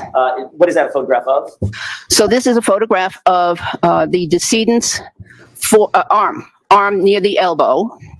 And do you want me to describe what it shows? Just briefly. an Okay. overview of what- Yeah, and it shows wounds. Okay. Your Honor, I would ask that that be marked as next in order. She showed it to Bev. See? Right, so Look at the for woman. this idea, we'll have separate evidence, right? Is this an exhibit number in the trial It already? has not been marked yet, so I'm fine with starting over sort of for the purposes of what your process are. So this will be a separate voir dire with separate exhibit, yes, So it's going to be exhibit 1. yes.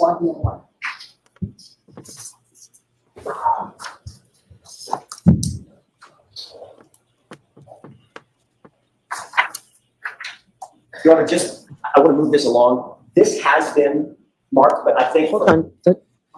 Okay, I'm so sorry. This one of the three has already been marked, but if, just for consistency, I'd rather mark it additionally for voir dire. we need a separate record for the voir dire. May I approach? Yes. This one's already been marked, but I'll remark it. And if you'd tell me the exhibit numbers that they are. Oh, now you're gonna make it. So you're putting these in now, there's no objection, Mr. Lally? For purposes of this, no. Okay, so we'll mark these now, but Does that May I mean this approach? Dick's going to try to object in trial. Right. For purposes of this, no. It's The one with the label devastating to my 2258 face, Your on the Honor. bottom has Gonna try to previously keep been out marked on autopsy trial. photos? Get out of here, I bro. would ask that this be marked as the next name order for the 1 year. But what I want is the exhibit number at the trial. I'll get that for you. Oh. Then why can't you run it? I believe it's exhibit 19. Okay.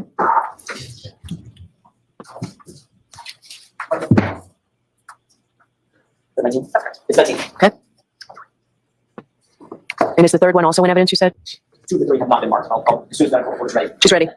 May I just establish foundation? Yes. And then the following 2 photographs that I just showed you, Doctor, do you recognize those? Yes, Did you also review those in terms of, in furtherance of coming to your opinions and conclusions? yes, Do they also appear to be different photographs of John O'Keefe's arm? yes. I will move for the admission of both of those, Your Honor, for purposes of 1 year. There's been no objection to them, so they're in. They're already marked. I just need to know which one's 2 and which one's 3. May I approach? Yes.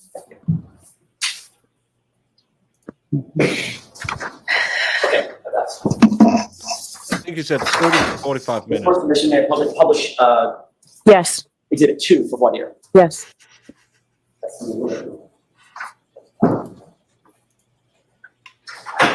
Is this a photograph of the of John O'Keefe's arm? Yes, This is one of the several photographs that you reviewed and coming to your opinions and conclusions. Now Yes. I want to ask you a couple of questions about this. There should be a laser pointer on the desk. okay. Can you explain for the jurors what it is about the injuries that assisted you in coming to your opinion and conclusion that this is from an animal attack? Okay, there's several patterns here. So for instance, let's look here, right near the elbow, the exterior part of the elbow. There's these 2 linear marks, which appear to be from upper teeth, and 2 punctures below those, which are superficial, meaning they didn't go very deep into the skin, but they appear from the lower teeth. So that's one pattern. There's another pattern close to the shoulder, which shows parallel marks, these 2, and maybe a third one in the middle, parallel marks that are oriented at a certain angle, and these are superficial wounds, which are consistent with teeth marks. They also could be possibly consistent with nail marks, but With what? nails from claw, yes.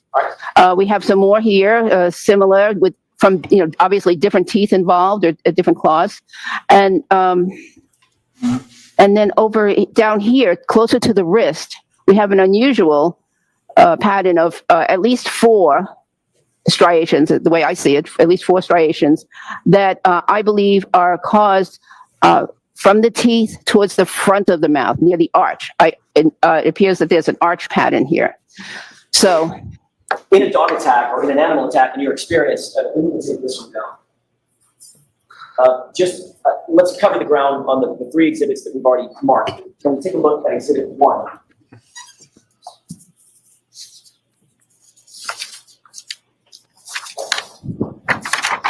Is this just may I publish, Your Honor? Yes, I apologize. Is this just a close-up of the same injuries?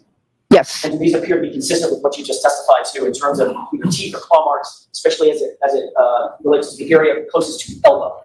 yes, And then looking at exhibit 3. May I publish? Yes.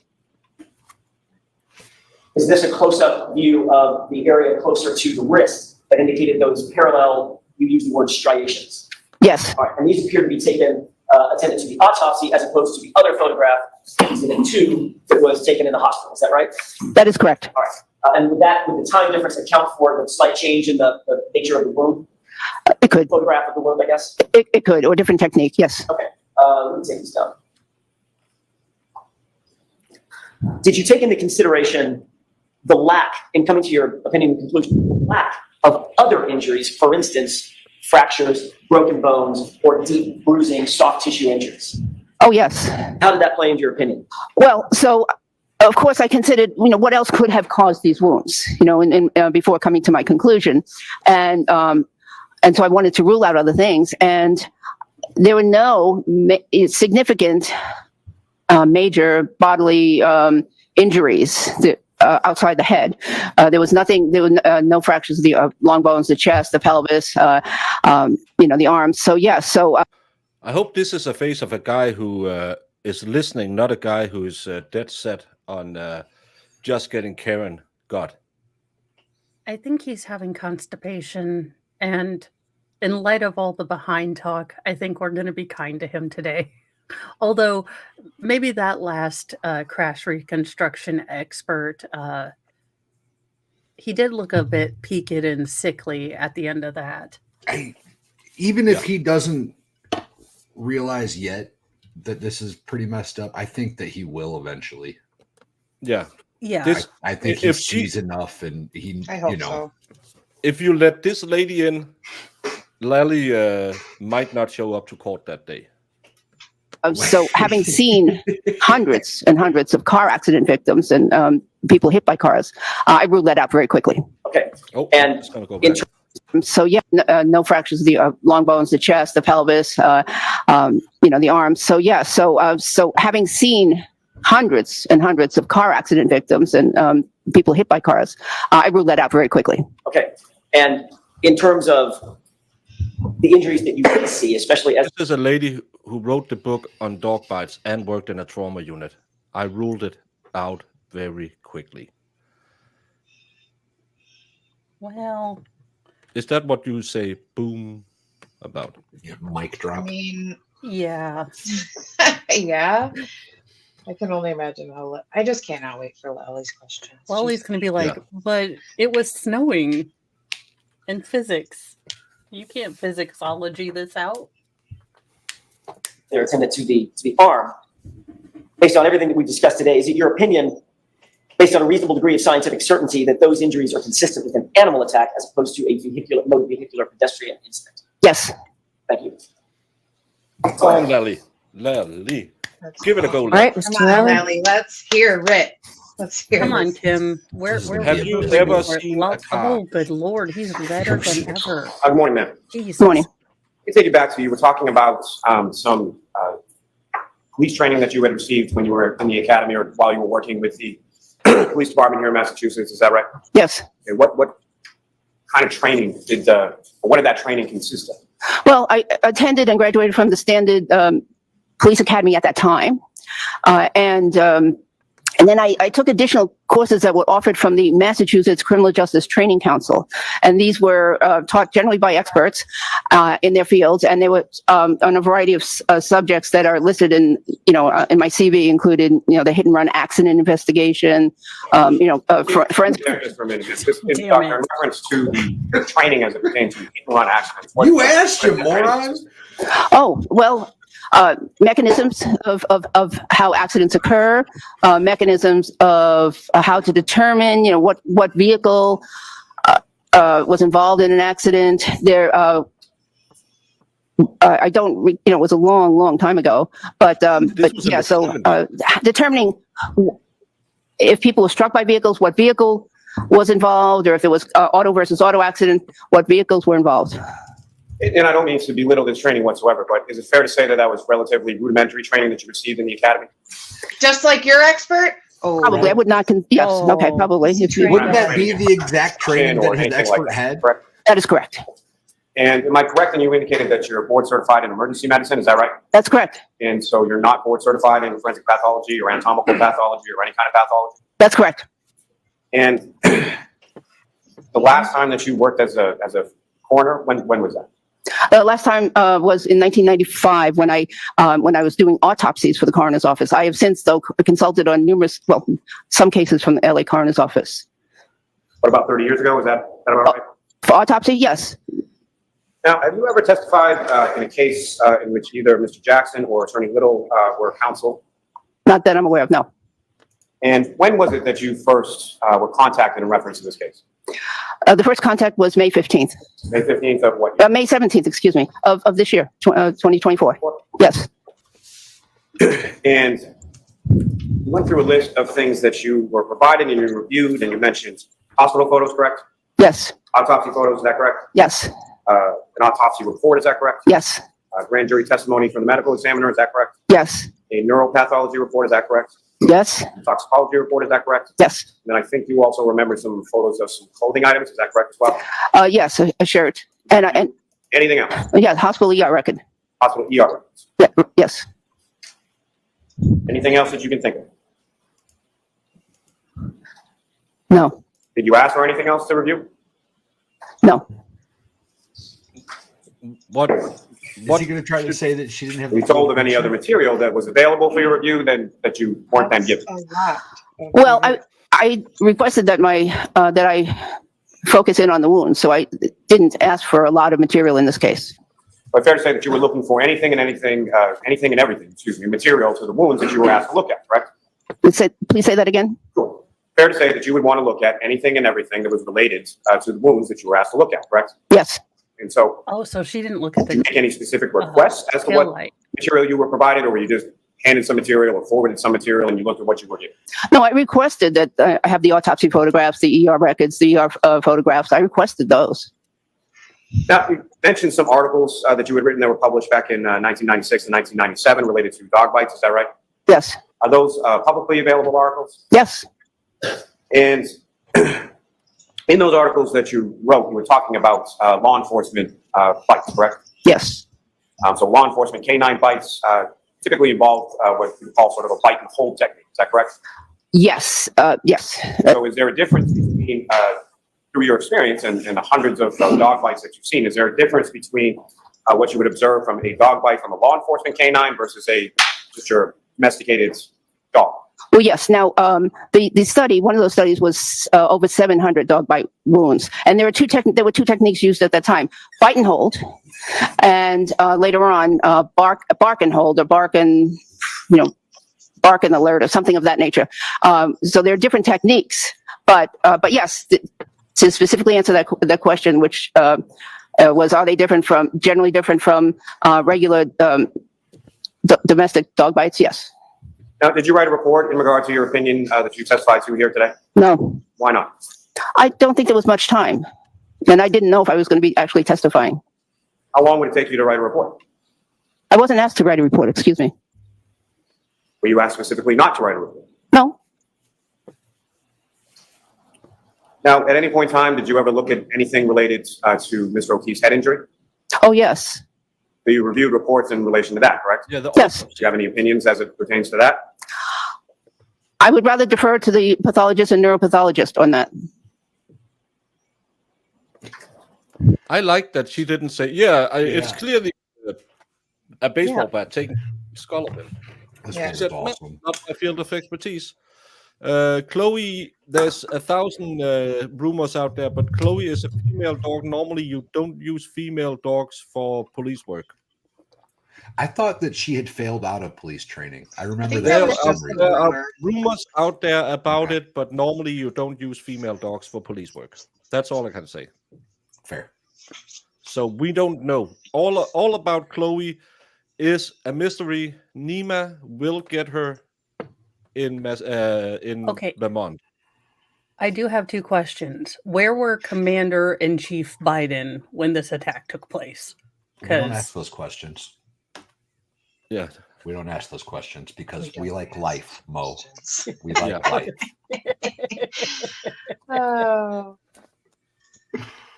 Oh, Christ. That dog did bite the shit out of a lot of people, didn't it? Biden's dog. Yeah, like that, dog was, Service agent. that dog was tearing up the Secret Contacted Service. you about, Yeah, there were about this two. case. There were two different dogs. I contacted a district attorney that I had worked with in the past.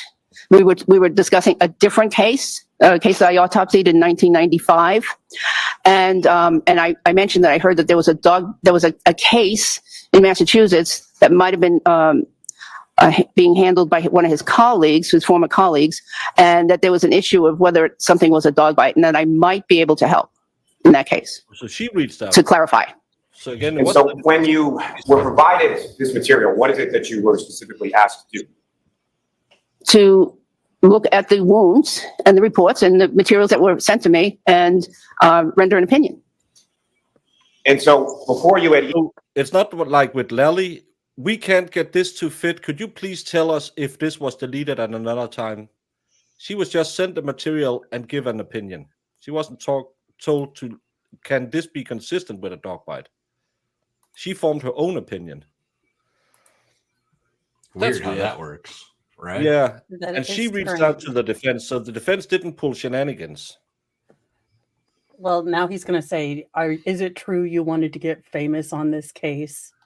You wanted Yeah. the limelight, didn't Even you? been provided any material before you had even looked at anything. You had already heard information related to there being a dog bite involved in this case, correct? I had heard that there was a controversy, that that some certain wounds could have been a dog bite versus perhaps inflicted by a motor vehicle. That's what I had heard. So ma'am, what I'm really trying to get at, doctor, is sort of the timeline. Okay, so you hear about this, when was that? Sometime just before May 17th. So sometime just prior to that, you hear about some controversy in a case in Massachusetts involving a dog bite. On May 17th, you get reached out to by who specifically? His name is John Lewin. He's an attorney in the LA District Attorney's Office. And then who did you talk to after that?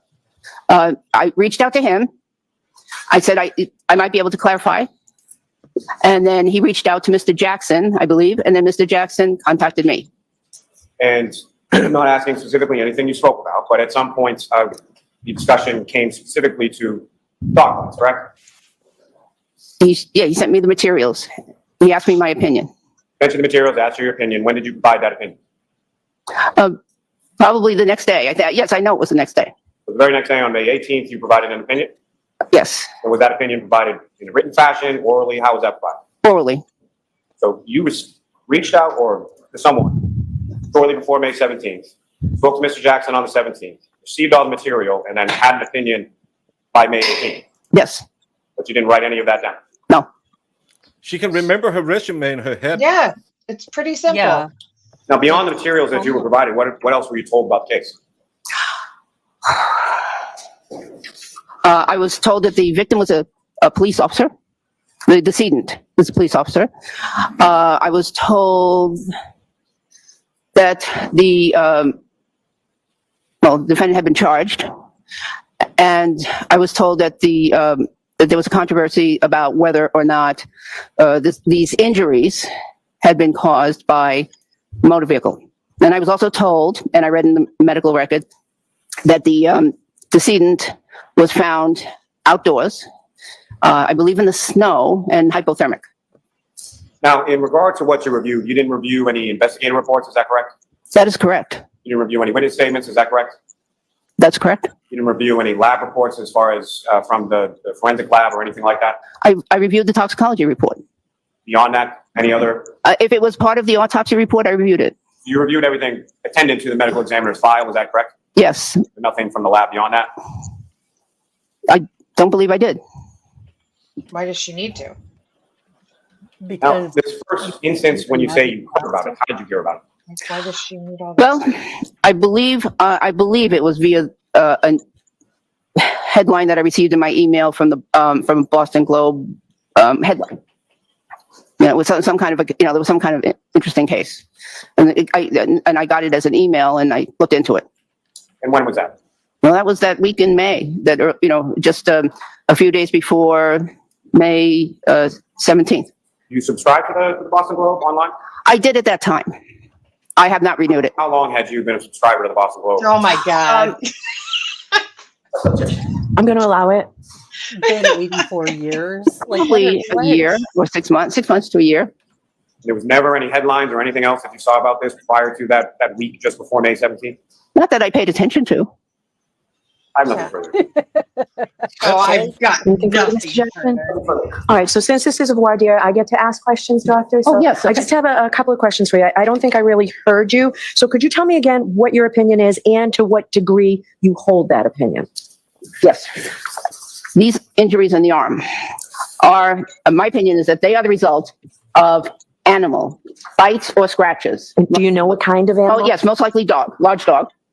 And I'm very very sure to, what's the word I want? Medical certainty, very All right, so that high this degree of medical certainty. reasonable degree of medical certainty. Yes, definitely. Oh, she's smiling. Okay, and another question. So I received information that you also viewed all reports associated with Chloe, a dog's prior bite history. Did you review those? No, I don't recall ever seeing anything like that. That you also reviewed the UC Davis DNA testing results submission forms? No, I don't recall seeing them.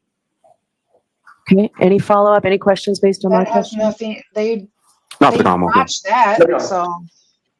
Right, you are all set, doctor. I don't know yet whether you'll be testifying. Okay, we'll try and let you know. You're gonna be around for a few days? No. Okay, we'll let you know as soon as we can, okay? Okay. Okay. All right. Thank you. So she's not going to rule on it? Of course. Oh, for God's sake, Bev. Yes, because the Couldn't size be of the any mouth more is freaking qualified than that piece of crap trooper that came in and tried to say all this BS about. Hey, he was one of 3 who didn't fail his course. Oh my God. Yeah, And he had was a no smart one. experience in dog bites, but he knew that He it knew. was a side So swipe. now we're going to hear the terrible voicemails, and then this is going to be what I guess pushed Karen over the edge. Yeah. He couldn't tell you how he knew. But he knew. So I would like to hear argument on this witness before we hear the other witnesses.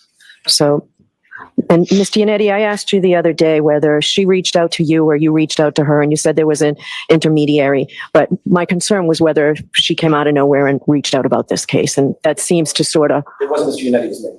Okay, all right. So the question I asked was answered pretty much by this witness, whether she saw something and decided she wanted to come forward.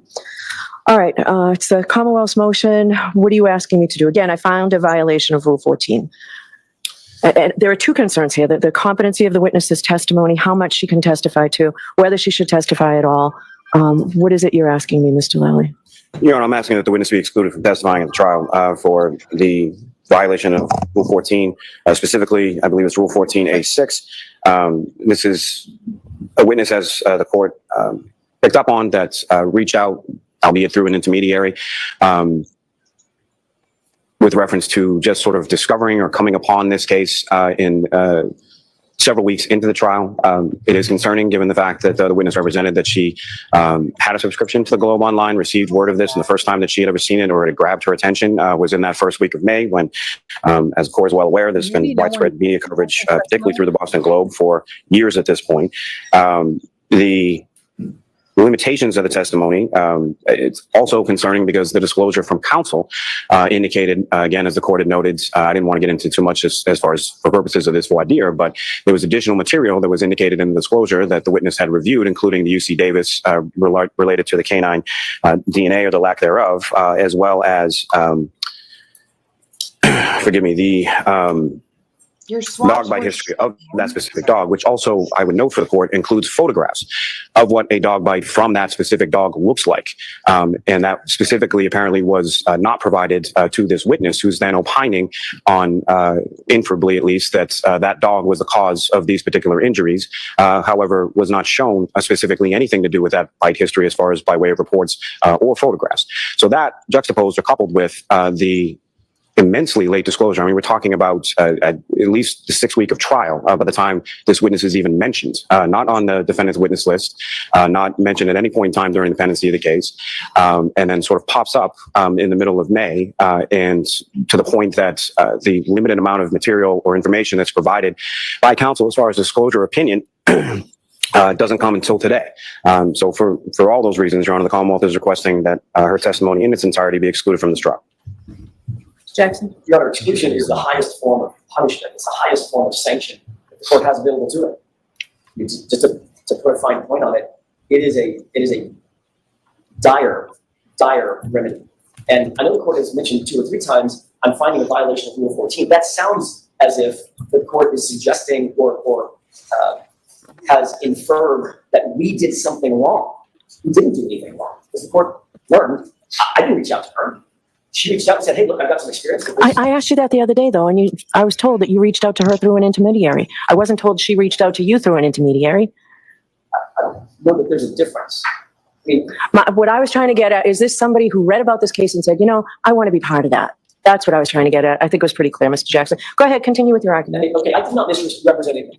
I didn't say that. I take offense at the court's tone. Yes, you did say that. You just said that. You said, Okay. I just heard the testimony, and it's not what I said the other day. I know a person in Los Angeles DA's office. I received a text message from that person saying there's someone who reached out to me who said I might be able to elucidate on this controversy concerning the dog bites. I then reached out to her. So when you asked me who reached out to whom, I reached out to her through an intermediary, my friend in the DA's office back in Los Angeles County. So maybe it wasn't clear what I was looking for. I think it was clear. Go ahead, continue with your argument on this. My point is, Rule 14 requires a sanction if, in fact, the attorney has done something wrong. In other words, it connotes the idea that we're doing something by actively hiding evidence or holding back evidence or not providing evidence that you know you're going to use at some point in an effort to take a tactical advantage. And the sanction for that is exclusion. I've never met this woman. First time I laid eyes on her was during the process after she flew out here to engage this VOIR process. She indicated I could potentially provide some information about this controversy concerning dog bites. I then sent her materials. I talked to her. I sent her materials. I found her to be incredibly credible. I found her to be experienced, and I found her to be knowledgeable in this very specific area, which is rare. There are not that many people who have published, doctors who have published in the area of dog bites specifically. So I thought it makes sense for me to reach out to her and talk to her, which is exactly what we did. And within a couple of days, literally, you could almost count it by the hours of me receiving her information, we then had a discussion amongst ourselves. Is this somebody that we want to then present on the defense side, on the defense case, and we turned the information over to Mr. Lally. I understand that it was well into the trial, but that's not a fault of ours, and I don't think the sanction of exclusion is necessary or appropriate to punish Ms. Reed from having an experienced witness testify in rebuttal to ultimately what Dr. Sportibello and the Commonwealth is going to present in their case in chief. That's what she's going to do. She's going to present contrary evidence or an alternative theory of where those injuries came from to a person. Everybody on the Commonwealth side who can elucidate about this has said those injuries come from a taillight, including Mr. Paul yesterday. We have contrary evidence, and Ms. Reed should be entitled to present that evidence, even though it came late. It didn't come late by any fault of ours, and I don't believe that the Commonwealth has made out a prejudice that they can't overcome. It's late. Obviously, Mr. Lally is a skilled lawyer. There's nothing to say that he can't or hasn't been able to prepare for the cross-examination or for an examination in front of the jury. I just don't think exclusion is appropriate.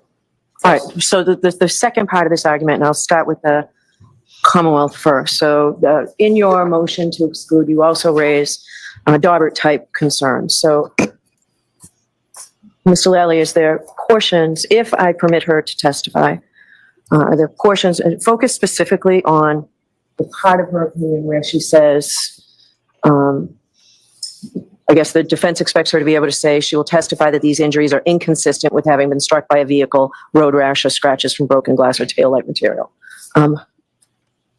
I think you have an uphill battle on that part, Mr. Jackson. The Commonwealth, what are you saying? If she testifies, what should she be able to testify to? And don't just say nothing. I want some input. No. If the court were permitted to the doctor to testify, Your Honor, what I would submit would be permissible testimony from a legal standpoint. I have some factual questions in regard to that, but from a legal standpoint, I think the court could permit her to testify as to the injuries that she observed, her work in history in that area, observing prior injuries related to animal attacks and whatever consistency she believes that they have with that.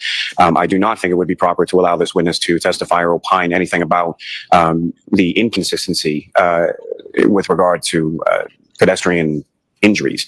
I don't think any proper foundation has been laid for there, whether it be through experiential knowledge in relation to that, or any sort of specialized training or knowledge, or She worked in an ER for years. If she was a police officer, took classes. Pathology and anatomical pathology perspective, there are I think no could also dead people be in out of bounds and ERs. excluded with regard to this witness. She's certainly a very experienced emergency room physician, so anything in relation to that, I think it's permissible. But as far as the experience when it comes to motor vehicle crashes or pedestrian crashes, of which the court is well aware, there are a litany of different types of interactions a pedestrian can have with a motor vehicle in a collision sequence, and simply saying, well, there was no injuries to the leg, so it couldn't have been a motor vehicle collision is just plain wrong, and not backed up by science or anything else that this witness can testify to from the very limited experience she has in that realm. So if the witness were able or permitted by the court to testify, I would submit that her testimony should be relegated to simply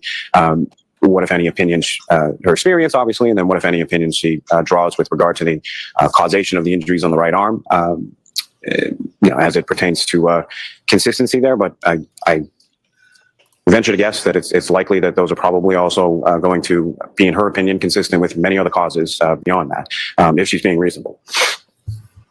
All right, Mr. Jackson? I'll submit, Your Honor. I have no issue with, I just said I'll submit, I'm not submitting. I have no issue with limiting her testimony to the animal attack issue, the dog attack issue. I didn't, as the court noted, I didn't spend any time, I think I may have asked one question that's consistent with the motor vehicle incident. I have no problem with almost limiting her testimony to the dog bite aspect and not the motor vehicle aspect. I wasn't planning on going into that aspect anyway. I've got another pathologist who's going to do exactly that. But you did go through it with her, and it's on your disclosure. She brought it up. It is, but I have no problem editing. So why is it on the disclosure or where Oh the my Commonwealth God, turned over Bev. that she viewed all reports associated with Chloe's bite history and the UC Davis DNA testing? Why is that in there? Because we set that in a Dropbox, we set everything in a Dropbox, and I assumed that she reviewed it. She must not have seen it or opened it or reviewed it. I didn't know. But that's what was sent to her. Everything that's in the disclosure is what was sent to her. If she's permitted to testify, you led her through quite a bit today. You won't be able to. I mean, she struggled with to what degree of certainty she held an opinion. She struggled to what she viewed. She didn't write a report. I have to consider all. She didn't struggle. She didn't just- know the words Right. beyond She the had- reasonable whatever. Yeah, she wanted the specific phrasing. It was, yeah. Bev, you're being And she can remember that disingenuous. tomorrow when she have talked to some expert about what to say. Then Jesus, mother. let her write F. up a report. I'm sure it wouldn't take long. Jesus. No, she could write that before Lally has finished his case, so he can go out and find his expert to disprove her theory. Yeah. And that expert will say, "I'm going to be sick the day you call me. Mm. I'm not going up against this woman." Well, I would like but- more than anything for Dr. Russell and Trooper Paul to have a conversation on the stand. I would love more than anything for them to debate how this happened. Well, apparently the doctor the Commonwealth has claims it has, so I can't wait to hear what this idiot has to say. Of these things too, as the gatekeeper as to whether she can actually assist the jury. So I'm not deciding this right here. Mr. Lally, if I do permit her to testify, I will give you time to absorb this testimony and to find an expert in rebuttal for this. How long might something like that take? Not terribly long, Your Honor. As far as preparation, I can't give an exact time frame on that. As far as a rebuttal witness, I'd say a week at the most. A week? A week from today? Yes. Why don't you start looking at least? All right. Well, I decide I won't know until Thursday. Sure. All right. All right. Anything else on this witness? Submitting, Your Honor. You're a jackhole. All right. Next witness, please. With regard to Dr. Wolf and Dr. Rentschler, this is a different scenario, and I'm presuming that the court is asking for a VOIR on their qualifications. Well, I want to know who did what. They say we. I want to know who did what. So is the court suggesting that I go through their entire testimony of exactly what they did, their testing, their opinions, conclusions, the bases of their opinions and conclusions? However you want to do it, Mr. Jackson, we're here today on the Commonwealth's motion. I realize that, but it's not the Commonwealth's motion to depose our experts. The Commonwealth's motion is they're not qualified as acts of reconstructionists. I don't need to go, and I'm not inclined to give them a free bite of the apple to cross-examine these witnesses twice on the basis of their opinion. I will go through, I think, to the court's satisfaction. I don't think it's going to take long to figure out that they're extraordinarily qualified to render opinions, but I don't think it's incumbent upon me to walk through their entire testimony and give the Commonwealth a free bite of the apple like it's a deposition. Whatever you want to do. I'm not telling you what to do. Whatever you want to do. But it's you who just said, "I'm the gatekeeper to figure out if that's useful." Then just qualify them as experts, and then Lally can get up there and say, "What did you do?" This. I read Bev's statement as she will give her limited scope. She's allowed to testify to the dog fight, but she won't be able to talk about if it's a car that did it. Yeah, she's not going to decide until Thursday. But Somebody up to the board, I think please she's down gonna here, look to at it. the whole truth and nothing but the truth. So, Yes. thank you. Very loudly into my. Oh, this is going to be fun. Whenever you're ready, Mr. Jackson. Thank you, Your Honor. Sir, could you please state your name and spell your last name for the record? Daniel Wolfe, last name spelled Wolfe. So what do you do for a living? I am the director of accident reconstruction at a company known as ARCA, ARCCA. And tell us a little bit about ARCA, if you could explain to the court what ARCA is and what its primary mission is. So ARCA is a forensic consulting engineering company. We have a variety of disciplines that include biomechanics, failure analysis, human factors, premise liability, crashworthiness, and accident reconstruction. You said you were the current director of accident reconstruction, correct? That is correct. Is that a specialty of ARCA specifically? Yes, sir. And what sort of contracts does ARCA routinely engage in? No, because he's a police officer and he did a course, so he didn't need that. And all of his imagine if Bev have asked for the same scientific certainty of the answers when he said and stuff. Bev should have said how, because we are the gatekeepers of the jury. But Bev was 5 white claws in and might have been. Allegedly. Not a Russian bot. These are the experts. These are the people who do this for a living. These are not people who are not permitted to do accident reconstruction like the guy. Wolfram is over on Mo's channel and Shissy's channel every single day. I've seen him quite a bit. He's the supermod for Mo and Shissy. Yeah. Yes. ARCA is a private business who was contracted by the feds.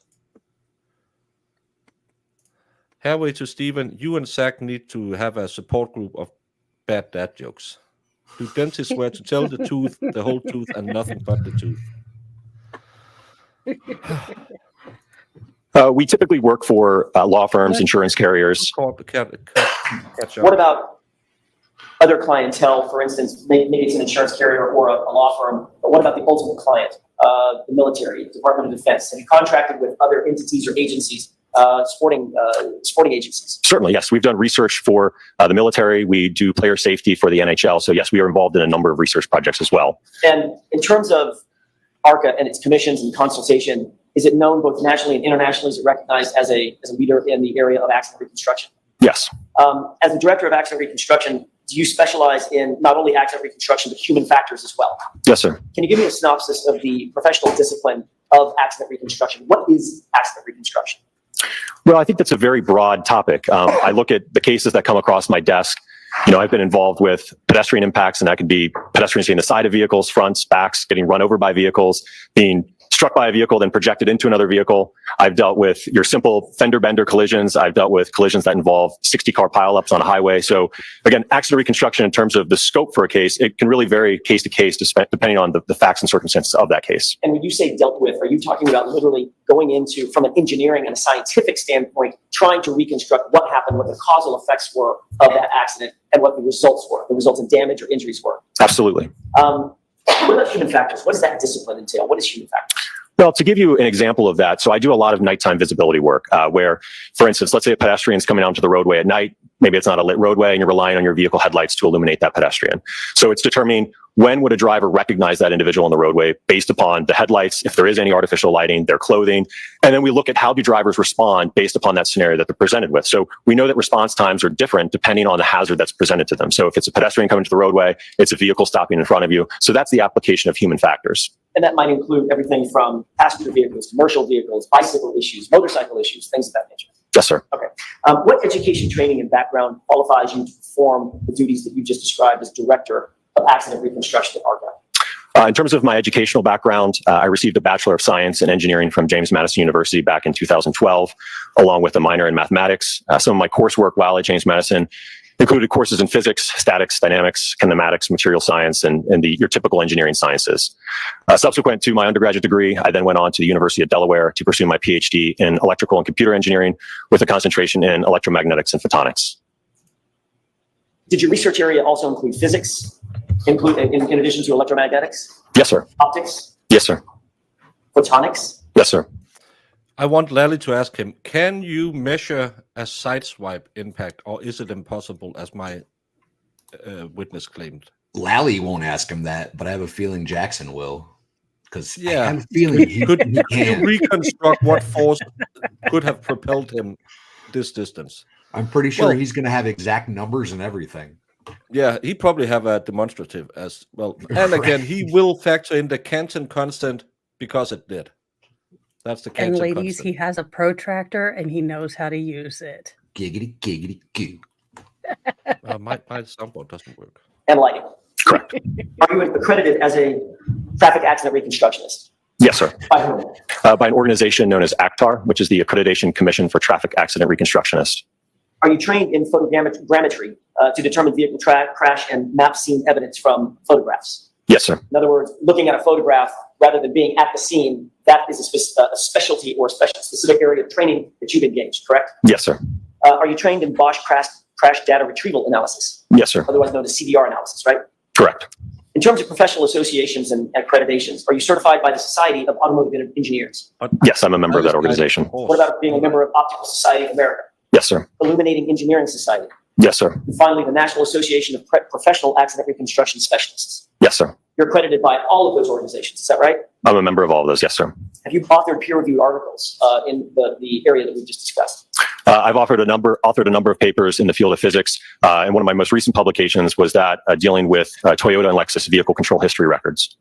In 2021, did you author or co-author a peer-reviewed article known as Collision, International Compendium for Crash Research Dealing with Vehicle Control History and Braking Issues? Yes, sir. Have you qualified in other courts to testify as an expert in the area of accident reconstruction? Yes, sir. Importantly, were you hired by the defense in this case? No, sir. Before this morning, you walked into court. Have you and I ever met face to face? No, sir. In terms of the commission that you were asked to undertake in this case, that have anything to do with the defense? No, sir. That have anything to do with the Commonwealth? No, sir. So a third-party agency hired you and commissioned you, or ARCA, with the responsibility of doing an accident reconstruction in this case, correct? Correct. The person to my left, the female to my left sitting here, you ever seen her before? Nope. You know who she is? Yes. But she does have an ass. How many I times was have you been confused. qualified in other courts to testify as an expert in the area of accident reconstruction? I think it's He has enough degrees. He could calculate the size of her behind just by looking at her. Exactly. Jesus, Lally. And you bring a guy who didn't really get any degrees and then he became a glowy. Jesus. around 20 times to date. In both federal and state court, Just state court. multiple states? Yes, sir. The majority of them? Your analysis, conclusions, and opinions are completely independent, whatever they are. Those analysis, conclusions, and opinions in this case are completely independent of the defense and of the Commonwealth. Have I got that right? It's based on the evidence. That's correct. And you're not paid by either side here in this courtroom. Correct. You and your team were asked to undertake a review for purposes of accident reconstruction of the case that's now pending before the court. Is that right? That's correct. Who at ARCA was assigned to the team who ultimately would undertake that analysis? So it was myself, Dr. Andrew Rentschler, and Scott Klein. Scott Klein has a Master of Science, is that right? I believe he's got a Bachelor of Science in Mechanical Engineering. Yes. In engineering. Correct. All right. And Dr. Rentschler is a PhD in what area? Biomechanical engineering. Were you provided and did you review certain materials in furtherance of your consultation in this matter? Yes, sir. I can have just a moment, Your Honor. Yes.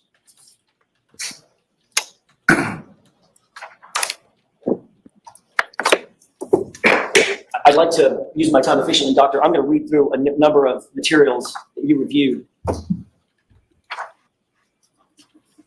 Before I do that, may I approach, Your Honor? Yes. Becca. I just want you to take a look at the first 2 pages of that document and tell me if you recognize that. Yes, sir. What is that? What are those 2 pages? These are the first 2 pages from the report that ARCA issued in regards to this matter. Do you see a list of 14 items on those 2 pages? Yes, sir. Is that an accurate reflection of the items that you were provided by this other agency to review in terms of coming to your opinions and conclusions concerning this case? Yes, sir. May I approach, Your Honor? Yes. Those items include the Norfolk SPDU homicide death report, correct? Bev likes guys. We saw that with the British guy yesterday. She smiled to him a lot. This guy, he has a full head of hair. One of the few guys besides Alan Jackson who has a full head of hair in this courtroom. I think she likes him. Lolly's gonna hate him then. He's like, how dare you have hair and qualifications and the FBI. if Bev finds the defense a sanction, I'm going to do another fundraising effort for Karen. Yeah, they'll probably laugh at it and pay it. Correct. I was about to say, Judge Bev Wig is supposed to come in Commonwealth today of Massachusetts to make it Department of happen. State Police crime scene report, correct? Correct. The OCME data. Because Bev wants to know which guy did exactly what in their report, because it's a combined report of 3 people. She wants to know exactly who did what, because that changes the outcome of the report. Dispatch removal report, correct? Correct. Photographs of the incident location. Correct. Videos of the incident location. Correct. Photographs of the 2021 Lexus LX 570. Correct. Photographs of recovered evidence. Correct. Crash data retrieval report from the 2021 Lexus 570. Correct. Report of autopsy. Correct. Autopsy photographs. Yes. 3-dimensional laser scan data of a Lexus LX 570. Yes. A VIN-Link, VIN capital LINK report sheet for the 2021 Lexus LX 570. Yes. Expert AutoStats data sheets for a 2021 Lexus LX 570. Yes. And publicly available literature, including but not limited to the documents cited within the report, learned treatises, textbooks, and scientific standards, correct? Correct. All of those items and data were reviewed by you and your team in coming to your conclusions and opinions in this case, correct? Yes, sir. And I'd like to ask you one other series of questions concerning sort of who did what. Your report indicates that there were, in no small part, 2 undertakings, if I can ask them in terms of pillars: the damage to the vehicle and the injuries to the body of John O'Keefe, correct? I would say that's a fair characterization, yes. Okay. And I may be butchering this a bit because I'm not being very scientific, but were you more responsible for the vehicle damage or the injury damage? The vehicle damage. And who on your team was more responsible for the injury damage? That would be Dr. Andrew Rentschler.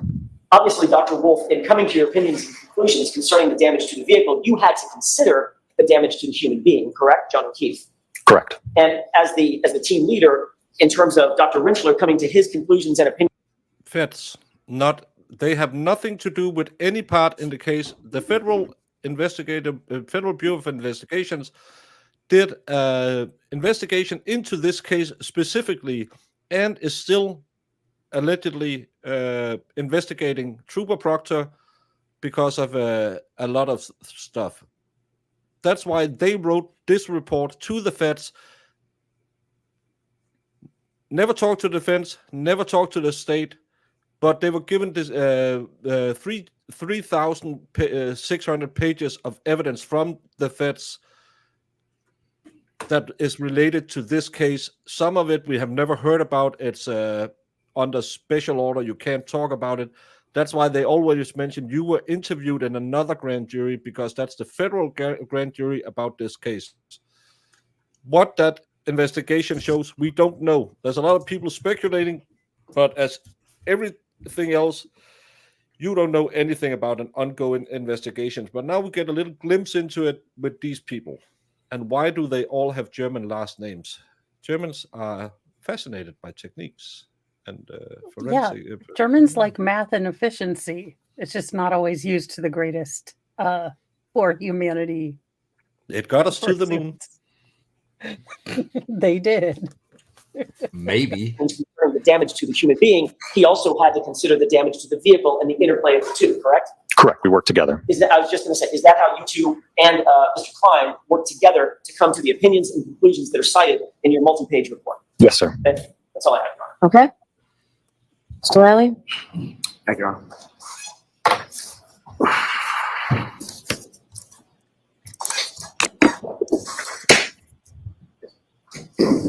Morning.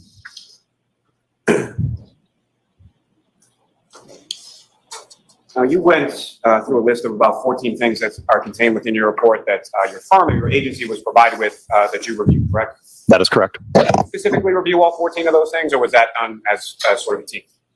Yes, I looked through all of the documents. So you personally looked at all 14 of those items that are listed within the report? Yes, sir.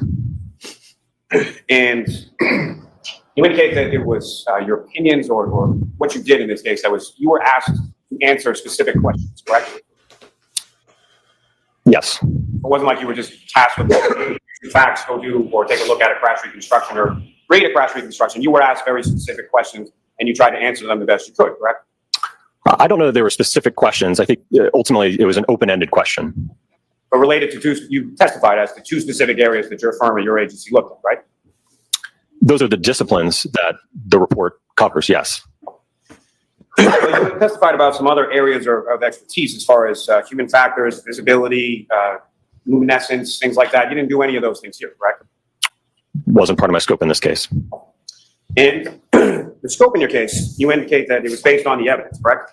That is correct. Now, to be fair, that's based on the evidence that you were provided, correct? Correct. So now the feds are dirty? Talk to me, Lily. So wasn't Mr. I'm Klein- beginning to like you. So as a part of the engagement with the entity that ultimately retained us in this, due to the confidentiality of it, only those who had access to the material to the file were allowed to review it and discuss it. And essentially, Scott Klein served as kind of another reconstruction expert to essentially bounce ideas off of and help with the review. So for lack of a better term, sort of provided, let's say, sort of technical review of your work and Dr. Rentschler's work, is that correct? I would say assist us with the analysis, yes.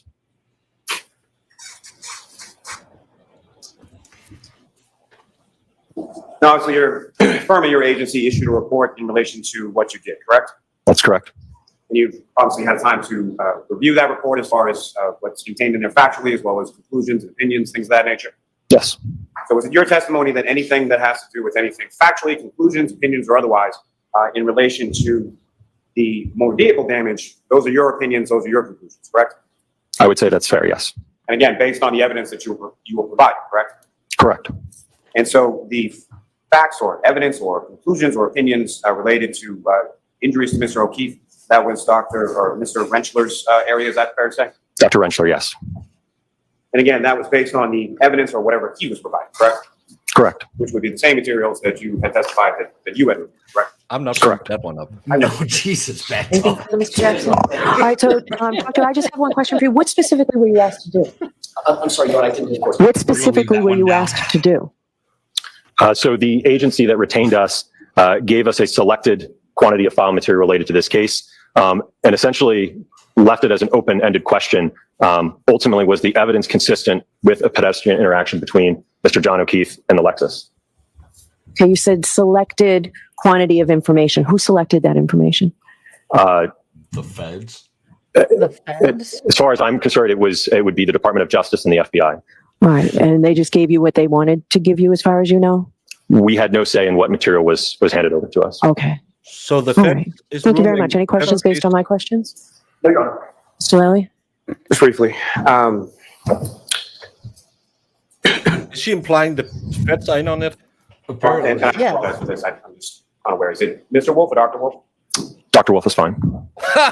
So Dr. Wolf, when you say that you were asked specifically whether or not the evidence, the limited scope that you were provided was consistent with a pedestrian collision, were you asked sort of in general terms as far as any type of pedestrian collision, or were you asked specifically as far as biomechanically could say the injury to the back of Mr. O'Keefe's head have been caused by contact with the vehicle? How open-ended was this question?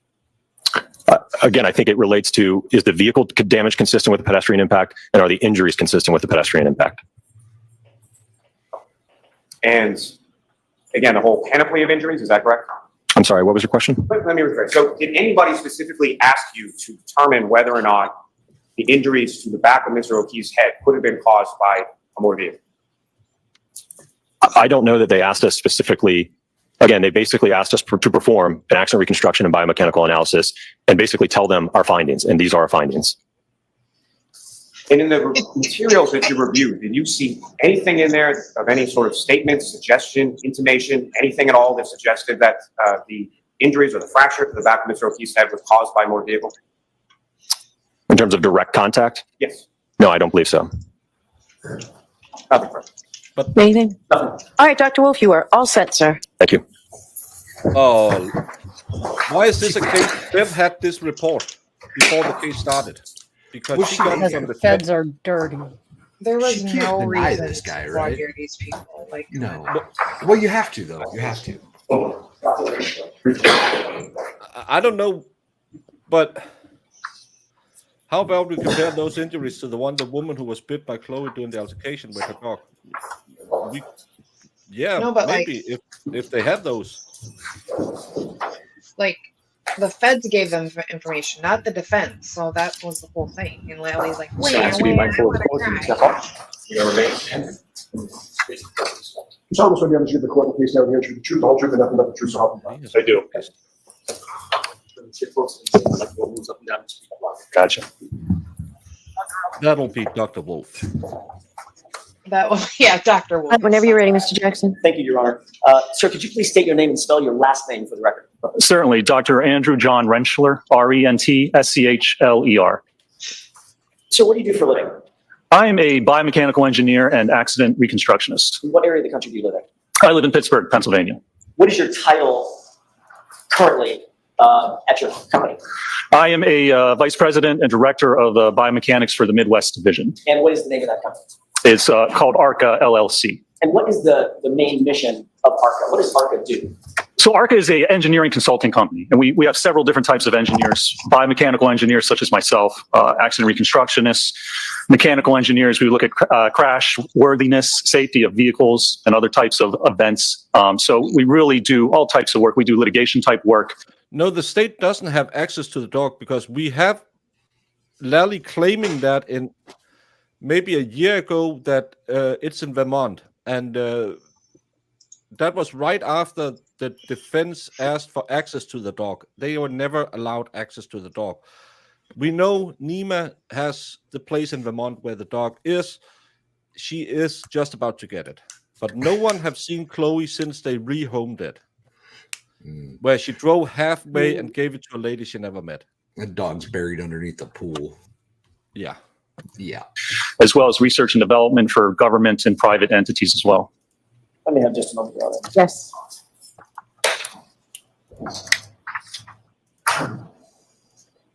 Can you give me a brief synopsis of the professional discipline of injury causation biomechanics? What is that? So injury causation biomechanics is really applying traditional engineering principles to the human body.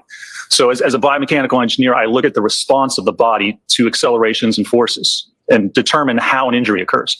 You know, an injury to the human body is just an engineering problem. For instance, a mechanical engineer might look at a piece of steel and you know the size of the steel and the shape of it. And if you apply a force in a certain direction, that steel will bend and eventually break. Well, we do the same thing, but we look at the human body. How much force do you have to apply, and how does that force have to be applied in what direction or manner to get a specific injury, whether it's a skull fracture, an intervertebral disc injury, a concussion. So we look at the response. They did, and Lally couldn't provide it, even though he claimed that they knew it was in Vermont.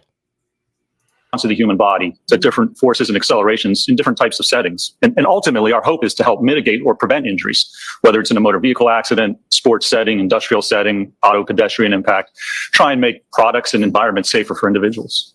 And that's different from what medical doctors, correct? It is, yes, sir. Little boy walks into an ER with a broken arm, medical doctor wants to reset the arm and fix the arm, correct? That's right, yes. What does a biomechanical engineer want to learn about the broken arm? We want to learn how that break or that fracture occurs. I always say that we kind of approach injuries from two different directions. You have an injury occur. After it occurs, moving forward, that's when the medical doctors get involved. They diagnose the injury, determine the best way to treat it, what's the prognosis. As a biomechanical engineer, I kind of take the reverse direction. We look at, here's the injury, here's what's diagnosed. Well, how did that injury occur? You know, how much force do you have to apply to cause that fracture? How did the bone have to be loaded? How did it bend to actually cause a specific type of fracture? So we really kind of approach the injury from two different directions. Understood. And given that scientific approach, oftentimes you can come to conclusions and opinions, scientific conclusions and opinions about the causation of an injury, correct? Absolutely. Yeah. I mean, ultimately, that's what biomechanical engineering is how does an injury occur? Why did it occur? And what type of setting did the injury actually occur? What type of loading and what type of kinematics do you need to have this injury actually occur? Can you tell the court a brief synopsis on the discipline of human factors? What part does that play in what you do for a living? Well, human factors is a large part of it as well. I mean, from a biomechanical standpoint, we look at the body, we have to know anatomy, we have to know the makeup of the body. And then human factors plays a part of it as well as how individuals respond or what their response is to different types of environments or reactions. It really all plays into looking at a specific event. How did someone react? How did their body move? How was the body loaded? There's all different types of factors that you have to apply. The human factors, kinematics, kinetics, biomechanical, musculoskeletal interactions. It's all these different factors that are really involved in performing an analysis to ultimately look at injury causation. Doctor, as the Director of Biomechanics and Human Factors at ARCA, what education, training, and background qualifies you to perform those duties? Well, I got my bachelor's of science in mechanical engineering with a minor in biomedical engineering from Carnegie Mellon University in 1995. I then went on to get my master's in bioengineering and biomechanics from the University of Pittsburgh in 2002. And then I got my PhD or my doctorate in bioengineering and biomechanics from the University of Pittsburgh in 2004. Can you give us a brief work history up to and before ARCA? Sure. So I got my PhD in 2004, and then since then I've worked in the consulting field for biomechanics. I've worked for a company out in Davis, California for a while called Biomechanical Engineering Accident Reconstruction. I then joined another engineering company in Jacksonville, Florida for about 3 years called Chesapeake Engineering and Design. And I have now been with ARCA for approximately 16 and a half years. And in those positions and in your position currently as a director at ARCA, do you specialize in research and analysis intended to evaluating and studying the relationships between crash injuries, crash forces, human kinematics, and human tolerances? I do. I mean, that's really what I do on a daily basis, whether it be in litigation type cases or the research and development we do for different companies or entities, or even internal research that we perform at ARCA. Doctor, what professional associations and accreditations do you have? I'm a member of the American Society for Mechanical Engineers, as well as the Society for Automotive Engineering. Now, with respect to biomechanical engineering, there's no actual professional licensure for biomechanical engineering. So a PhD or a doctorate is the highest degree you can have in that field. Are you also a reviewer for archives, physical medicine and rehabilitation and biomechanical engineering online? I am, yes. Well, usually if you publish articles in a journal, usually that journal comes back to you and asks you to be a reviewer. So I certainly do that type of work as well. I'd like to ask you a couple of questions about your ongoing education, your professional education after your PhD. Have you continued your education in areas of biomechanics and high impact injuries from the NTSB?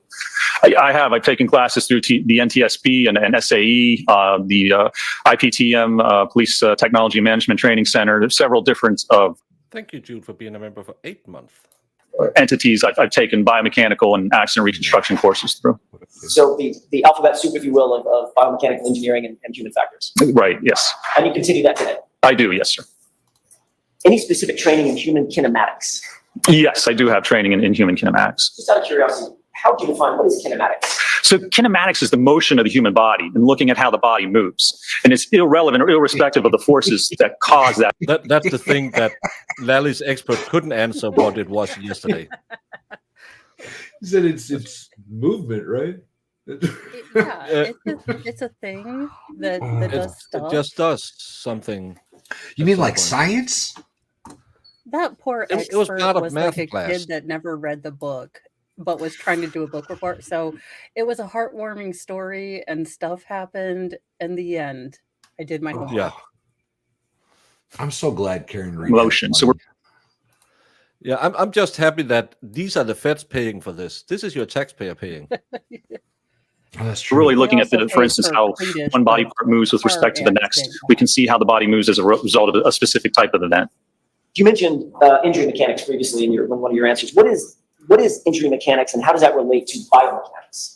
So again, that's a subset of biomechanics, looking at the response and the strength of the different parts of tissue of the human body. On a very basic level, to get an injury or have an injury occur, you need really two factors. You need enough force to cause injury to the tissue, and you need that force applied in the right manner. So if I wanted to fracture my elbow, I certainly couldn't take a hit on my shoulder and expect my elbow to fracture. Its force is exerted in the wrong location. And likewise, if I just lean my elbow on the counter here, that's not enough force. So you need the force, and you need the application of that force in the correct manner to produce what we call an injury mechanism. And have you ever participated in any studies or research in this area? In addition to your dissertation, getting your PhD, what about additional studies and research in this general area? I have, yes, sir. Can you describe that for us briefly? Certainly. Well, just at ARCA, I've worked with the United States military. We worked on the design of the MRAC vehicles, the mine-resistant ambush protected vehicles over in Iraq and Afghanistan. That's a troop carrier, right? That's correct, yes. And the issue there is they go over the IED, the improvised explosive device, and it blows the vehicle up off the ground. So you're getting very large forces and accelerations through the vehicle, through the seat, into the soldier's spines. So we're seeing very traumatic and severe spinal and head injuries. So at ARCA, we work on what we call an energy absorbing seat design. So when the vehicle gets blown off the ground, that seat is designed to absorb the force and the energy to protect the soldier's spine and their head. Did you take That's true. part in the design of That's this? true. I did, yes, sir. Has that been employed by the Department of Defense? Yes, it has been. And our troops And helicopters. utilizing that new seat design, that safe seat design in that troop carrier to this day? As far as I know, it's from what they'll tell us, yes, sir. Understood. Are you also published in this field, Doctor? I am, yes. Can you give us a couple of examples of current studies that you're involved in or publications that you've done in the recent past concerning bioengineering and the impact or the association that it has with human factors?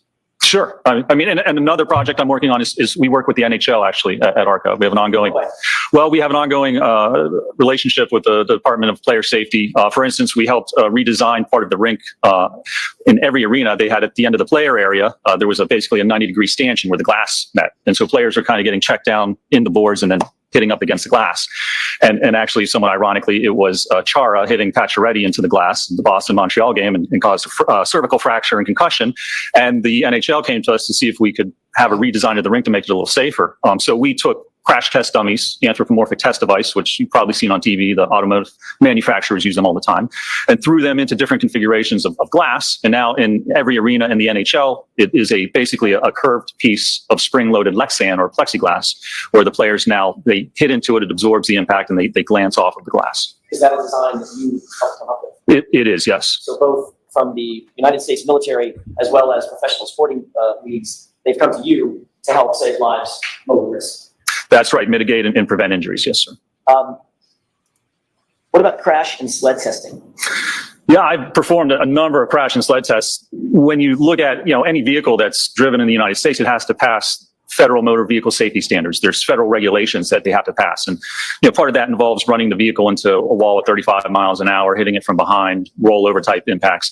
And they have these crash test dummies in those vehicles. So we perform a lot of testing for different cases and situations where we put that dummy in the vehicle and we evaluate the safety system, whether it's the lap and shoulder belt or if it's the airbag or the seatbelt pretensioner, determine how to make the car safer. And part of that is looking at the force that's exerted on that dummy because there's tolerance values. We know how much force it takes to cause specific injuries. So we want to make sure in certain instances at certain speeds or impacts that if someone's in an accident, the force acting on, say, their head or their neck or their chest is going to be below these established tolerance values. Speaking of how much force it takes to cause an injury to a human body, have you engaged in any testing or published in the field of auto pedestrian incidents? Yes, I've been involved in a number of studies where we're looking at auto pedestrian type impacts. Again, a lot of times we'll utilize the crash test dummy where we'll set it up and we'll actually have it struck by different vehicles or different objects to look at the response of the body. It's very important if you're talking about an auto ped type impact. You have to know the configuration of the pedestrian, the vehicle, where they hit on the vehicle, whether it's a projection type impact, a wrap, fender vault. It really all depends on how the person's positioned and the amount of force and speed involved in that type of an impact. And staying with that for a second, that basic subject matter, have you also engaged in studies related to... Yeah, they put Lally into the car every time they want to test a theory. Slips and falls where somebody might fall from a standing position, injure themselves in the head, shoulders, whatever, and those kinds of injury impacts. I have, yes. And then one of the issues we look at it there is a lot of people fall, especially elderly people. So we want to look at what types of forces are being produced. You look at hip fractures. If you slip and fall backwards, head fractures. So we're trying to determine how to prevent those falls from happening and also create devices or products that can help actually prevent injuries if someone does take a fall. Doctor, have you been detained as an expert in the area of biomechanical engineering and human factors in the past? I have, yes, sir. May I approach, Your Honor? Yes. Can you take a look at that document and tell me if you recognize it? This is a list of my deposition and trial testimony. Your Honor, I provided that to the court this morning. Yes, I appreciate it. I had a chance to look at it. Okay. That's about, I don't want to go through everything. That's about a 14-page document. Is that correct? That's correct, yes, sir. Let me just ask it this way. How many times do you think you've been qualified as an expert in the field or testified as an expert in the field of biomechanics, biomechanical engineering, and human factors? I've testified probably over 150 times in numerous state, federal, civil, and criminal courts throughout the country. Your Honor, I'm sorry, may I approach? Yes. For the purposes of what Your Honor, I'm asking that this document be marked. Sure. Thank you. Have you ever testified in criminal court as an expert in biomechanical engineering? I have, yes. How recently have you testified in criminal court? Well, actually, I've testified twice. The end of May, I think May 31st, I testified in McKean County, Pennsylvania.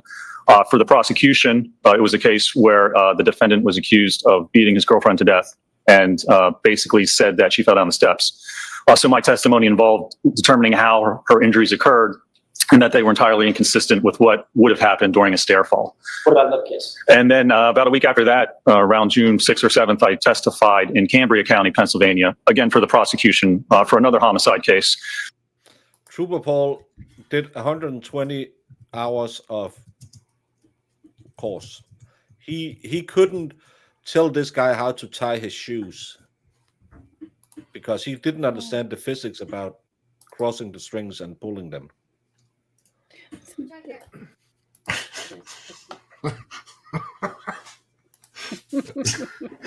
That was a little mean, Baker. That was a little mean. You know he uses Velcro. He doesn't tie his shoes. This guy is a professional expert. He testifies all the time. He's brought in. If you have a slip and fall from what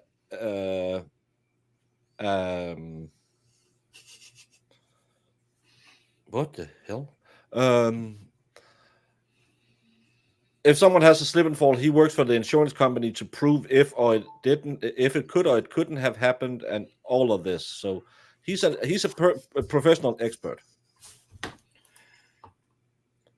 With a PhD. Where the defendant was accused of essentially beating his wife to death, and then said that she actually fell backwards and struck her head, caused a skull fracture on the side of the sink. So my testimony, again, pertained to looking at the injury mechanisms and determining that his story of her falling back and striking her head on the sink is inconsistent with the injuries and the type of force that would have been exerted in that case. It's an interesting comparison or example to use right now. Case, not by defense, correct? That's correct, yes, sir. Your opinions in furtherance of the prosecution's case in chief, not the defense case in chief, correct? That's correct, yes.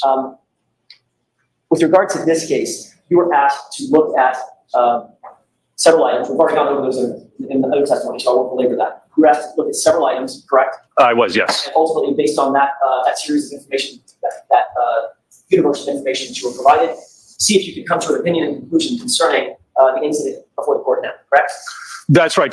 See if I could determine what happened, how the injuries occurred, and the events leading up to and during that process. Without going into your conclusions and opinions, were you able to come to conclusions and opinions to a reasonable degree of science and concerns? I was, yes, sir. You were not hired by the defense, by me, or anybody on the defense side in this case, correct? That's correct. I was not. You were not consulted with or hired by the Commonwealth either. That's correct. I was not. It was a completely independent agency, is that right? That is correct. Yes, sir. Before this morning, have you and I ever met? No, sir. And you and I have never talked about the substance of your opinion and conclusion, correct? We have not. That's correct. You did reduce those opinions and conclusions in conjunction with your team to a report, is that right?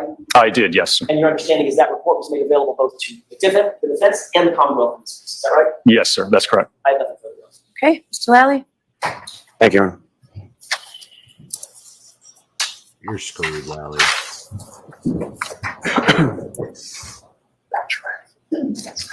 Good guess. A few questions for you, sir. Good afternoon. Good afternoon, sir. Now, with relation to your work in this instance, in this case, were there any limitations as far as confidentiality or anything that were put on you or any of your team? What do you mean by confidentiality? As far as who, what, where, and how you could discuss what you did? Well, yeah, I mean, certainly we just discussed with who we were retained by in this case. I don't believe I discussed the case with anybody else except for my cohorts who were also involved in the case. And so my question, sir, more is geared towards, at some point you were made aware that your report and your findings were made available to both the prosecution and the defense in this case, correct? I was made aware of that, yes, sir. And when you were made aware of that, was there any limitations on given to you as far as who you could discuss your report, your findings, or anything with? Yeah, basically given the direction or the request that I don't actually discuss the substance of my opinions or my report with anybody aside from who we were originally retained to work for. Now, may I approach, Your Honor? Yes. Sir, I am going to show you the first couple pages of your report, specifically right down the bottom. There's a list of items 1 through 14. I asked you. They talk about the case. What do you mean? He was instructed not to talk about the case. Well, I think like their how they went about finding it, I guess all of that stuff should be in the report. So I guess asking what they were supposed to look at or things like that, I think they were supposed to be vague. I don't know. That's Well, what it's I was probably- getting out of it. It's probably because it's still an open investigation. Yeah. So That'd be my they want. guess. Well, it's just if they were instructed, but they must have had them released since they can interview them in open court. Well, they're still obviously subject to a certain amount of secrecy because they won't just come out and be like, Yeah. well, yeah, because I'm here because Trooper Proctor's a corrupt piece of shit. Yeah. Yeah, but they were told by the agency hiring them they couldn't discuss the case. And we know there's a gag order on certain pages of the 3,600 pages given by the FBI. Okay. Now, is that the totality of information that you and your firm were provided with in reference to what you did in this case? I believe it was, yes, sir. So nothing beyond that list of 14 things did you have occasion to look at, review, or have any opportunity to see at any time?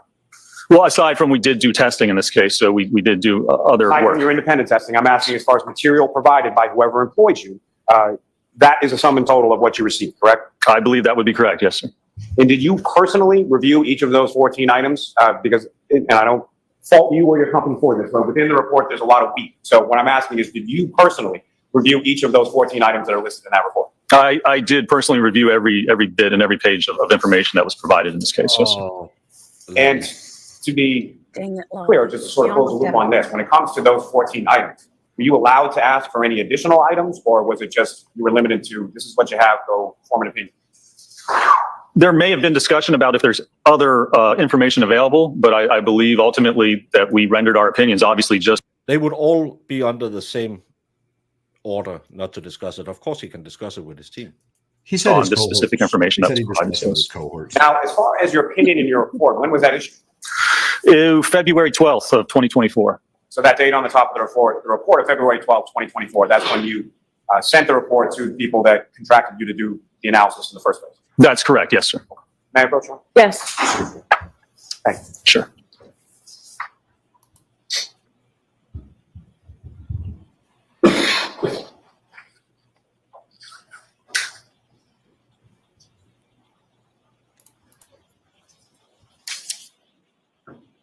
Now, am I correct? And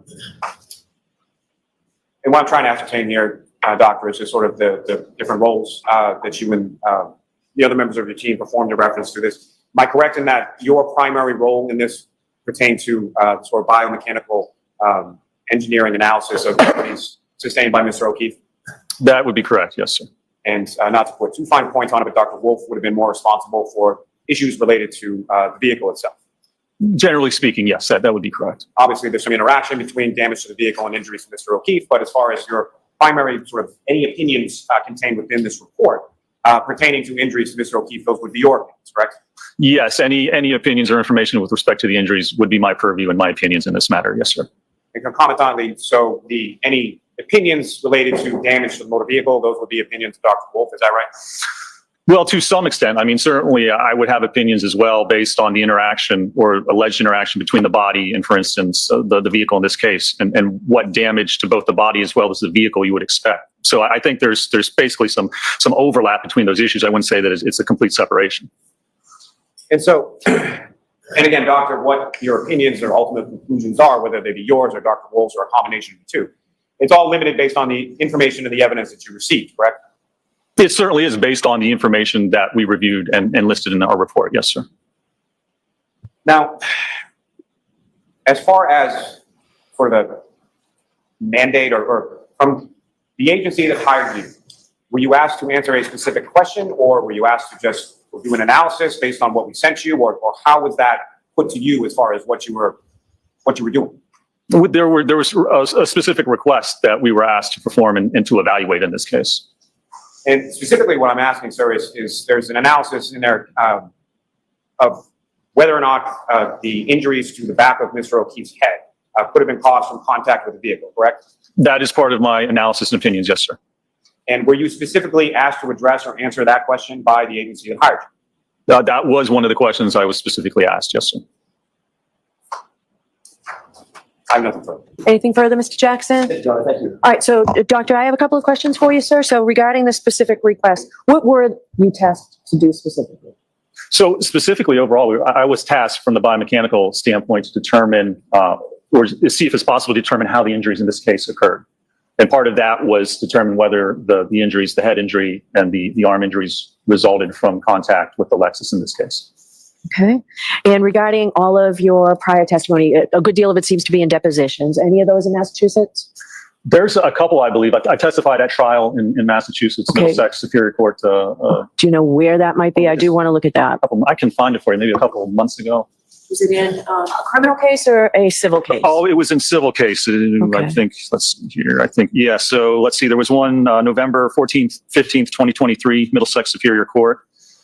That was probably the most recent one. Okay, what number is that on there if I want to that back and one- look at it? That is number 310. Thank you. Is there another Massachusetts case? Oh, I'm sure there are because I know there's some from earlier in my career. Let me see. See if I can find them for you real quickly here.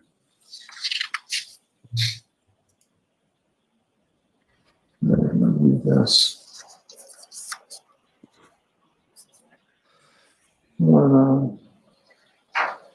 He's testified in more than 300 cases. Again, Connecticut. Lally's guy had a course and wasn't even tasked to do a crash reconstruction. Louisiana.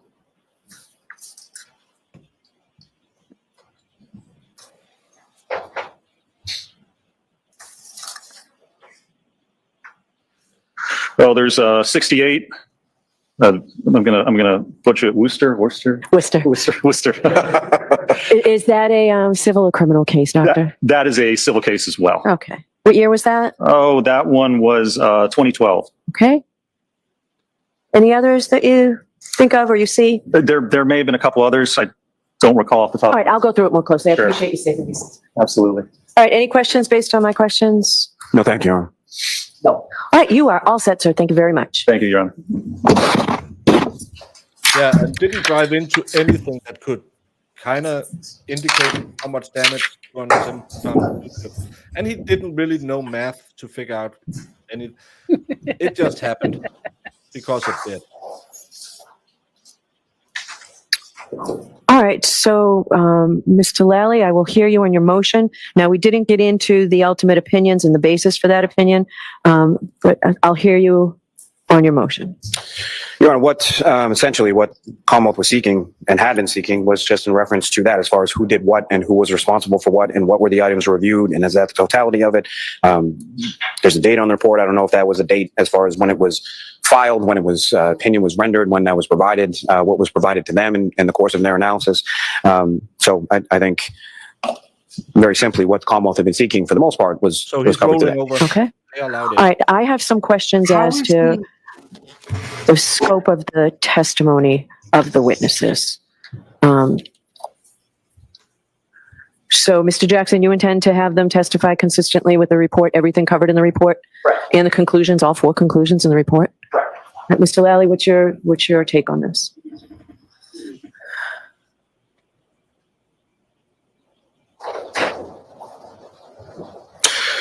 I do have an issue with number 4. I don't think they're qualified to testify to. I don't think either of them is qualified to testify to that. That's more of an area of forensic pathology. What do you say to that, Mr. Jackson? Bullshit. Don't you have to have a medical background to be in There's biomechanics? currently insufficient evidence to determine the cause of Mr. O'Keefe's skull brain injuries or the circumstances surrounding the event. That is well within the scope of their expertise. Obviously, I don't think I have to. What? Number 4 is there's currently insufficient evidence to determine the cause of Mr. O'Keefe's skull brain injuries or the circumstances surrounding the event. That is well within the scope of their expertise. Obviously, I don't think I have to beat this dead horse. They are highly qualified to review all 4 opinions. And if the evidence in their opinion, their expert opinion, to a reasonable degree of scientific certainty, which is what's evidenced here by the report, is that there is insufficient evidence to determine the cause of Mr. O'Keefe's injuries, then that is an opinion that they are well within it's well within the scope, but they can testify to. That's their opinion, that's their conclusion. Mr. Lally is going to have an expert, That was Paul, me, who's going to differ, has differed in that opinion. So be it. And I would have kept it out. Remember, I would have kept out any medical part had there been an objection. And when you objected, I sustained the objection. I think we're talking about 2 different things, apples and oranges. That's not, Cooper Paul's opinion is that his injury or his injuries, or I think he said variously that it was blunt force could have come from the curb, or it was blunt force because the road was blunt. That was his opinion, and he's sticking to it. This is contrary to that. Both of these individuals have come to the conclusion and opinion that the evidence is insufficient to support that determination. It's well within their purview to testify to that. No, if I may, I don't think that's their actual opinion. I initially didn't think of it in these terms as it's phrased on the cover page of the report. If you look at the actual opinion, I was looking at the last page. Are they the same on the front and the back? I think the front is a little more definitive and concerning. The back, I think, more as to it's consistent with a whole multitude of different things. So the fact that I don't really think that's an opinion at all, to be honest with you. All right, I'll take a look at this more closely, give you a decision Thursday. It's All right, I did not expect it to go this quickly. We could have had the jury here, but I'm sure you all could use the afternoon to prepare. All right, Mr. Lally, let me know Thursday if you need, are you ready to go forward at least with your case on Thursday? Oh, yeah, sure. Let me know Thursday if you need additional time. If I let Dr. Russell testify, how that impacts our schedule. Absolutely. Okay. All right, but I don't want that to be a concern of yours, how it impacts the schedule. That's my concern. I just need to know. All right, so anything else? For the comment. I think that's it. Thank you. Okay, we'll see you Thursday morning. Good, all right.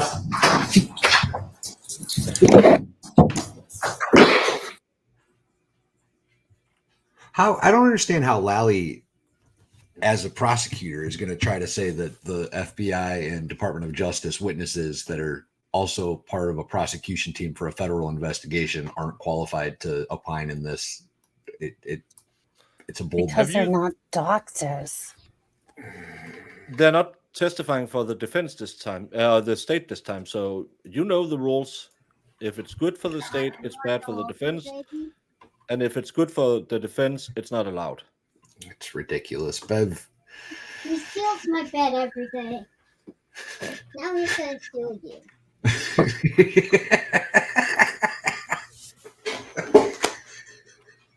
Yeah. I'd be mad about it too, kiddo. Why have you gifted me another cat? The cats don't like being gifted to people just randomly. Youngest, most feral will be testifying to the cats taking over his bed. He's an expert witness.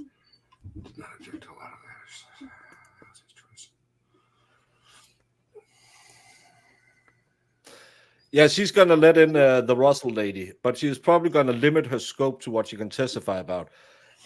But she has to let these two in, though, right? The two ARCA guys? These two can't come out. They are in. Their very clear testimony will be no way, Jose. Pretty much. This is a legal term that means we would laugh in your face, Lally, but we're professionals. That's exactly what it means. Yeah.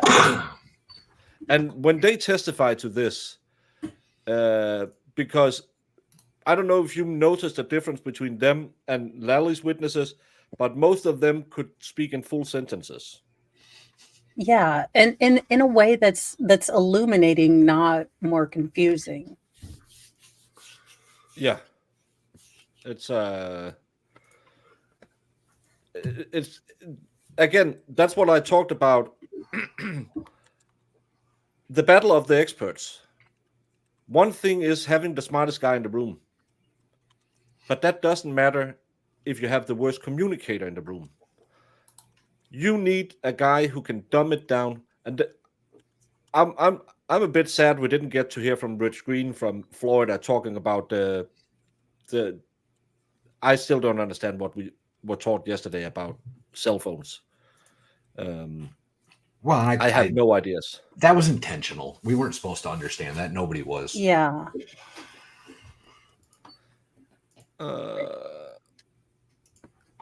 Let me just find this. I was looking for this actually. I do wish Jackson would have asked, does physics make it possible to figure out if a person was hit by like a quarter panel though? Like if it's well, they didn't want to give him a bite, 2 bites out and the apple, so he won't ask those questions now. Oh, I know, but I just would have wanted to prepare. Yeah, for but that would have been fun. Haha, we're gonna laugh at it and put it on Twitter. But it's not strategery. But then imagine when Lally is standing there, red as a beet, when he sees Dr. Wolf come in and says, Trooper Paul testified to something that looked kind of like this. Authorities believe John O'Keefe was hit by Karen Reed's car. It caused him to be thrown through the air, tumbling in such a way that when he hit the ground, he hit his head, causing serious injury. They showed some evidence of a broken taillight and some personal items of John's found at the scene. Looking at a model to illustrate the injuries, we heard in testimony that John sustained injuries to his arm, the eyes, and the back of his head. Let's look at the injuries to the arm. As a vehicle backs into John, we can see how the taillight would strike the side of his arm, breaking into sharp pieces and cutting him. Moving to this dent indicated in red, it's believed that this is where the glass John was holding hit the vehicle and shattered. Here's a photo of the prosecution's belief that this dent represents where the glass had hit the vehicle. Continuing with the prosecution's theory, John is hit and thrown into the air. When he comes back down, he strikes the back of his head, causing serious injury. This type of head injury will cause black eyes, commonly referred to as raccoon eyes. All of this seems possible, but there's a lot of missing things that don't make sense. For instance, the lack of injuries being shown here in red. You would expect to see many injuries, some on the hips, the elbows, the shoulders, and the rib cage. Especially if your ribs and arm were hit with such force that you were knocked out of your shoes and thrown 20 feet to the ground. It's also the lack of evidence on the clothing. There's no abrasions, scrapes, tears, or stains that would indicate sliding on the ground. I personally question that a glass in one's hand could cause this pattern of dents and chipped paint. After all, the hand surrounds the glass like a layer of padding, and the speed is no more than tossing a softball 12 feet into the air and letting it hit the ground. Lastly, this is presumed to have happened at 12:40 a.m. At this time, Jennifer McCabe was diligent in seeing John O'Keefe, standing at the front door and watching for him. Even seeing him, she texts him to park behind her.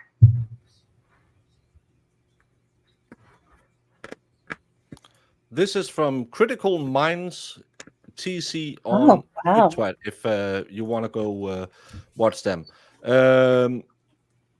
That's what I've been asking for a year. Despite his desire not to give 2 bits, it can end up cutting off his opportunity. The judge made that clear. I think AJ made some mistakes.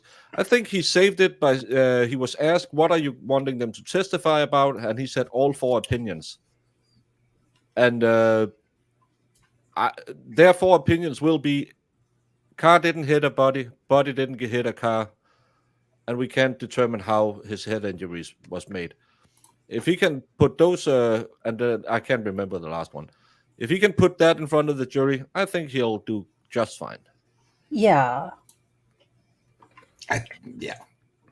But I mean, that graphic, that animation, that's what I've been asking for this entire time, because I am not good at visualizing these things. Well, the problem with that graphic that we just watched, that clip, it, like they point out, there would be much more injured parts.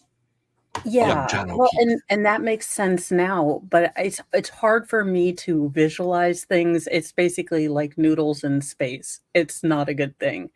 But when I can now see the logic, deficits of that being their go-to idea. Yeah. And again, anyone who thinks about it, because we were discussing this yesterday, a side swipe on the arm would totally trash a shoulder. The problem in this, and we had Paul testify, the bumper would have hit his legs before the arm, because he was testifying that's what a bumper is designed to do. At least, if it's not completely tearing remember, he was hit so hard his shoe fell off. Would that be consistent with an upper body? He was flung out of his shoe. No, that would indicate his feet was kicked out under him. And that's why none of this makes sense if you do the thing that you can't do in Canton. Use logic. If it were to hit just his arm, his arm would get torqued, right? And he might even do a spin, possibly. Yeah. But in order to launch him 20 feet, you would have to hit mass. You would have to hit his body. Yes. The force would have to go somewhere other than just his arm. There's no Lexus data. They weren't able to retrieve it. According to testimony from Trooper Paul, they tried two different ways from the infotainment system and from the black box. None of that was possible. They only had that EDB thing, Toyota Tech thing. But wasn't one of the subspecialties, I guess, being able to get botched car informatics? Infotainment. Well, like the black box, for lack of a better word. Weren't they? I believe one of their specialties was fixing botched takeouts or botched something or other. I don't know.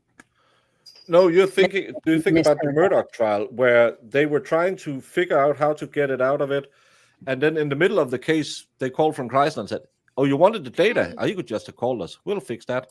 And then they got the data. Oh God.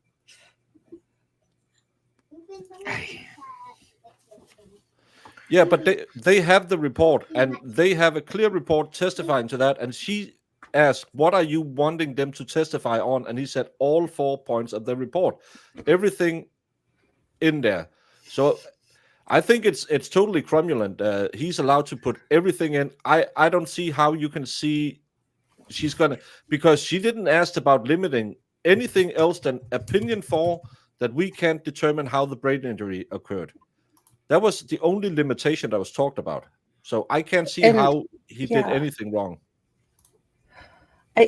I'm not a lawyer, but I will say that I do think that they are allowed to make that poor opinion, which is that we don't know how this happened because it's inconsistent with the, supercomputer graphics that we put together. We got a bunch of test dummies. We gave them waterfall glasses. We had them fight with their, dummy girlfriends. I mean, we recreated everything, and there's no way to get that particular set of injury. I don't know who pays, if you can even get the police to, because I don't know, they also ruined her tail light. Not the breaking of the glass, but they dismantled it totally wrong.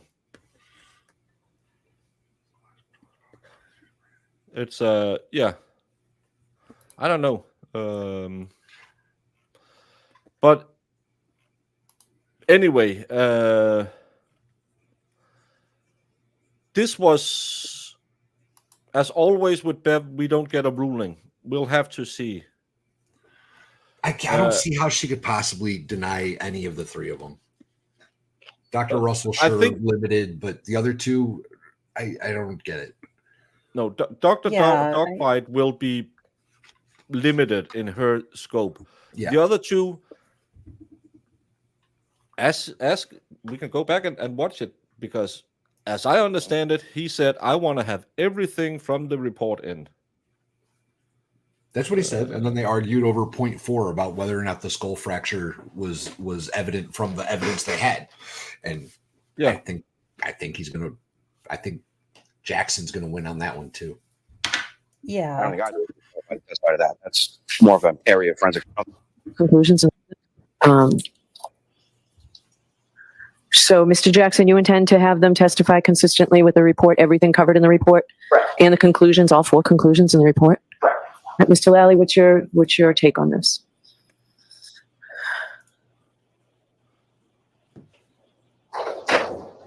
So he just said everything. I do have an issue with number 4.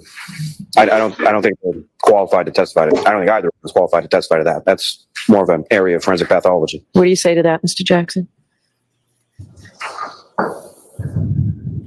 Thank you, Vince. Number 4 is, their opinion is, there's currently insufficient evidence to determine the cause of Mr. O'Keefe's skull brain injuries or the circumstances surrounding the event.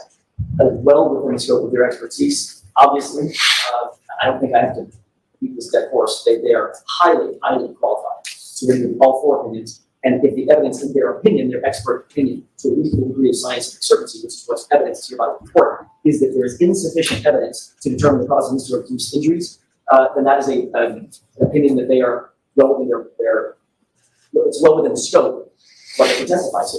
That's their opinion, that's their conclusion. Mr. Lally is going to have an expert, Trooper Paul, who's going to differ or who has differed in that opinion, so be it. And I would have kept it out. Remember, I would have kept out any medical part had there been an objection. And when you objected, I sustained the objection. I think we're talking about two different things, apples and oranges. That's not, Trooper Paul's opinion is that his injury or his injuries, or I think he said variously that it was blunt force could have come from the curb, or it was blunt force because the road was blunt. That was his opinion, and he was sticking to it. This is contrary to that. Both of these individuals have come to the conclusion and opinion that the evidence is insufficient to support that determination, and it's well within their purview to testify to that. No, if I may, I don't think that's their actual opinion. I initially didn't think of it in these terms as it's phrased on the cover page of the report. If you look at the actual opinion, I was looking at the last page. Are they the same on the front and the back? I think the front is a little more definitive and concerning. The back, I think, more as to it's consistent with a whole multitude of different things. So the fact that I don't really think that's an opinion at all, to be honest with you. All right, I'll take a look at this more closely, give you a decision Thursday. All right, I did not expect it to go this quickly. We could have had the jury here, but I'm sure you all could use the afternoon to prepare. All right, Mr. Lally, let me know Thursday if you need. Are you ready to go forward at least with your case on Thursday? Oh, yes. Well, that doesn't make sense because he has to end up 20 feet away from the scene of the crime, and he's knocked out of his shoe, sent flying, tumbling, something. Again, don't forget either, y'all. This isn't like a 50-year-old, 60-year-old decrepit old dude, right? This is a fit police officer, Boston PD officer who's in good shape. He's got athletic ability. It's not, And again, we don't know how far from the curb he was. No one ever took a picture showing it. We have testimony from everywhere from 5 to 20 feet. Happy birthday, age 26 years old. Congratulations. Nice. I have to Google what it's in Dutch. So you're 26? Nice, Ace. Nice. Awesome. 1 year younger than Baker. Yeah. You're just a little baby. What the hell? I don't think this is Ida is profitat geflüchtet Finja Ferjadag. That sounds Finnish. What? Don't be mad at me, Chad. I'm not that far away from 50 myself. I know, me either. So stop it. I'm just saying. He's a Spry chicken. Yeah, there you go. Yeah, but I mean, yeah, he's not maybe like someone like me that would have a harder time getting up if I fell down, right. Or maybe am a little bit retaining Mike and Ike's for personal reasons. Jamie, can you say this in Hollandish? Die fell is cidereed? I don't think that's it. I don't know how you put the R before the two E's. So you got the read in there. I don't know. That looks like a new something new from Pfizer coming out very soon to help with baldness. I read filter fish. Did you say gefelka fish? Gefilte fish? Yeah.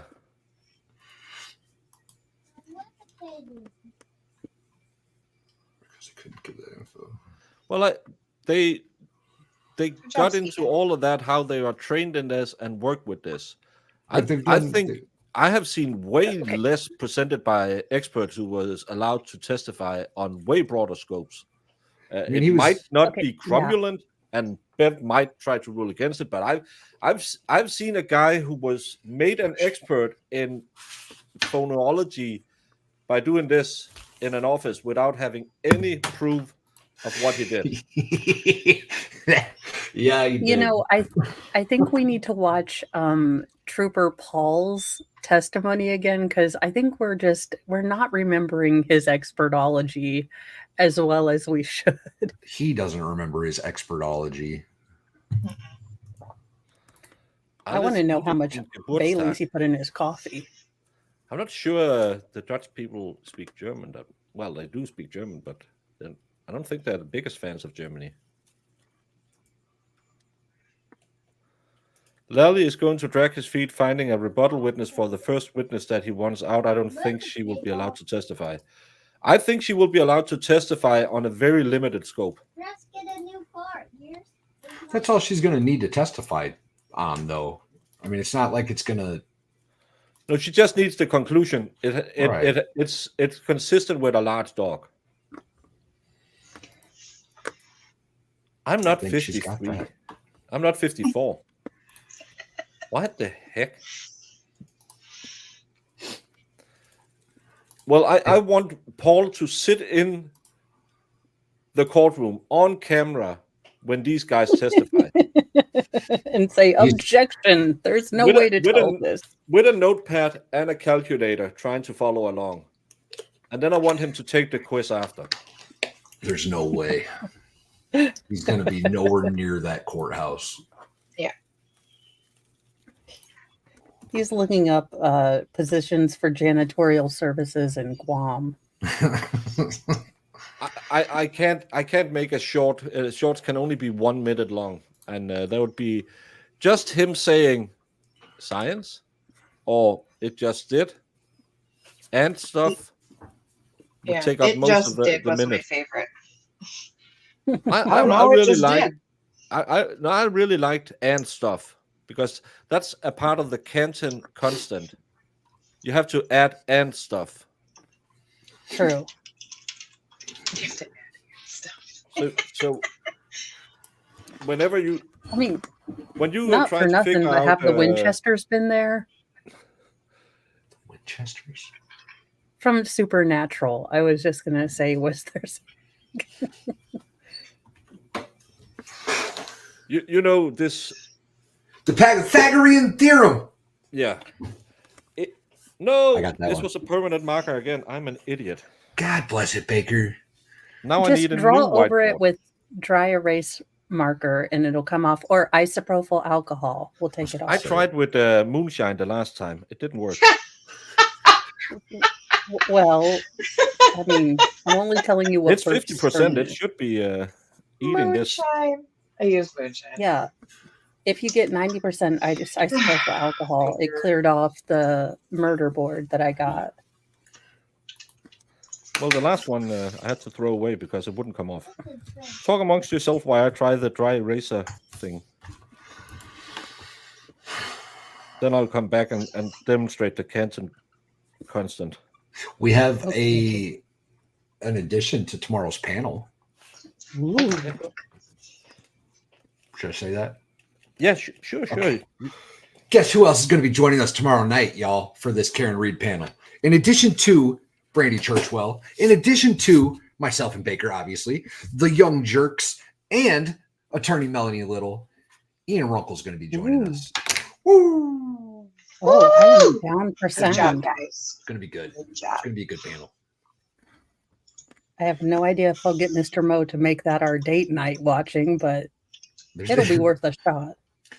You know, I'm realizing on YouTube, like one of one of my favorite places to be is the dumbest person on the panel. So I'm in good shape tomorrow. I'm in good shape tomorrow. Hey, I You are generally not like it dumb, here stop because it. y'all are like, so-and-so is related to this person who's a Fed who also dated his sister in middle school but never circled the yes or no.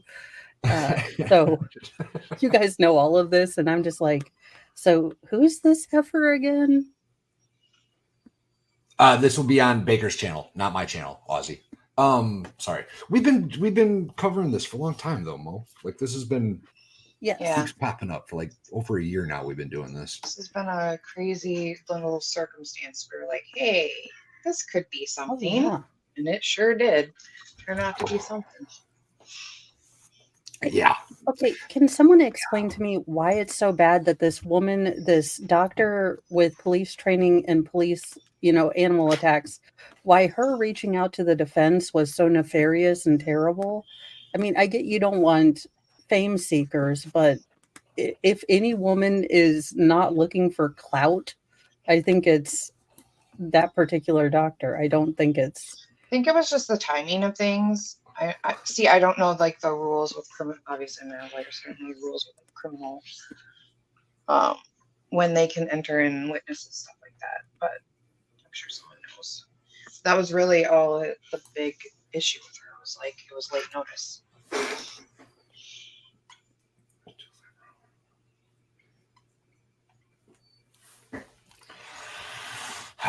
And didn't the doctor also say she worked as a coroner? So I understand that a pathologist is generally the coroner, but she was filling the role that required her to give her opinion as to how a person died and, you know, sort of the manner of it. I'm not So- sure.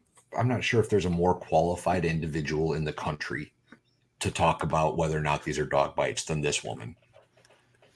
True. Yeah, that's He did 120 hours. Well, square one. How could I forget those 120 hours? Jamie, this is the Canton. CC.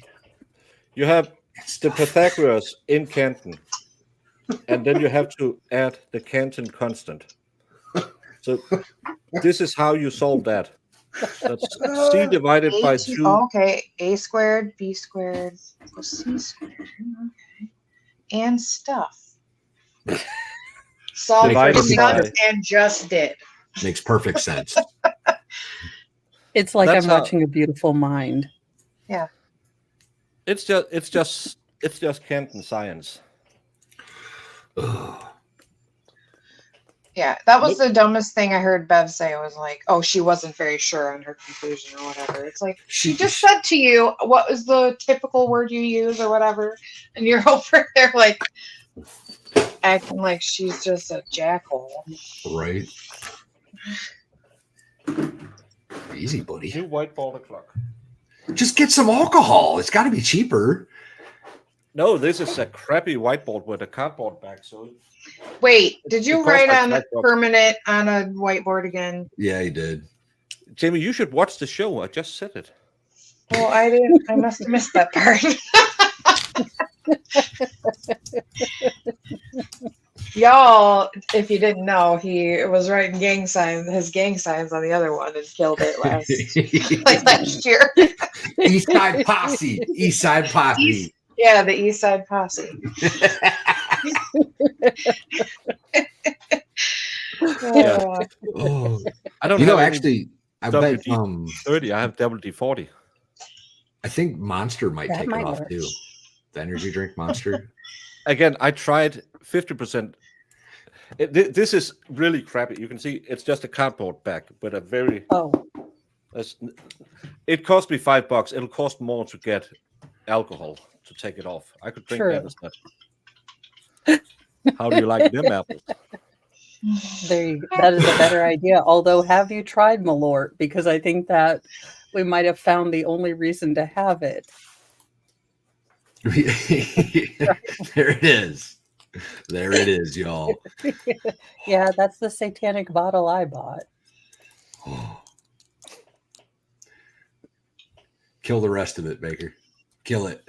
Oh, now my room is going to smell like my lord. Oh. Well, You should drink that's the the rest of that Axe bottle. body spray of liquors. This is worse than Axe body spray. This is bad. Old Spice before they did the revamp and became cool. It's like Brute. Yeah. Brute. Fruit. Malort doesn't work. Aqua Velva. Oh my god. All What's those up, Lefty? crazy man colognes. They Well- get at the pharmacy. Did I do it? Do it. You have to, man. You opened it. Yeah, you can't. It'll just evaporate, and then you'll get room drunk. You don't want that. You'll hotbox yourself with Malort. Baker. Baker. Baker. Baker. Baker. Baker. I don't have I love anything that we have to summon up strength. Get it, bro. Are you ready, Brandon? Courtesy of FD Food Fairy, y'all.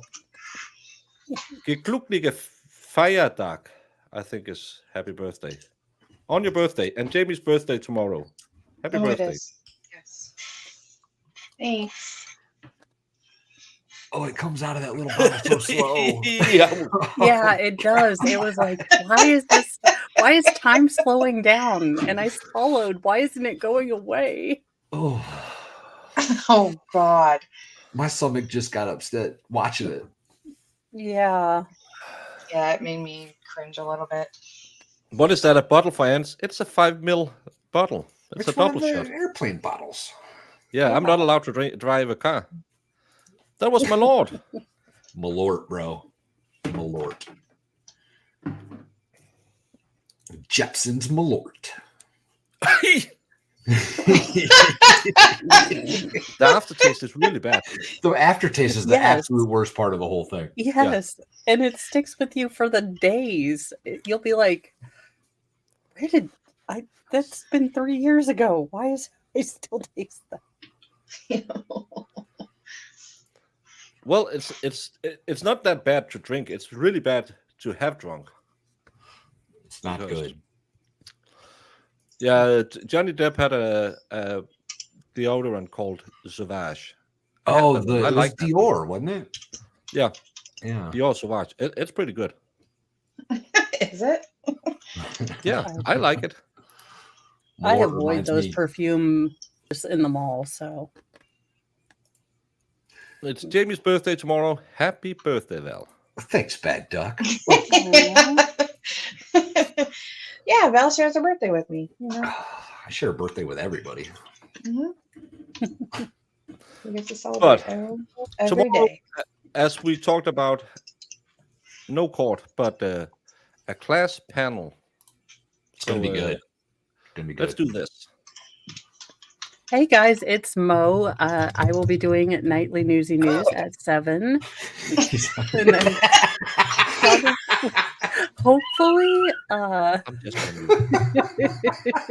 He's still choking over there. I will probably be doing Shizzy, whatever Shizzy's doing after my stream. So come over and hang out, and we will have more shenanigans in the news. Yay. Y'all, this is gonna be it is what it is. Tomorrow's gonna be awesome though. We've got myself, Baker, on Baker's channel, attorney Melanie Little, the Young Jerks, Brandy Churchwell, and joining us freshly as of this morning, Ian Runkle is going to make an appearance. Runkle of the Bailey will be there as well.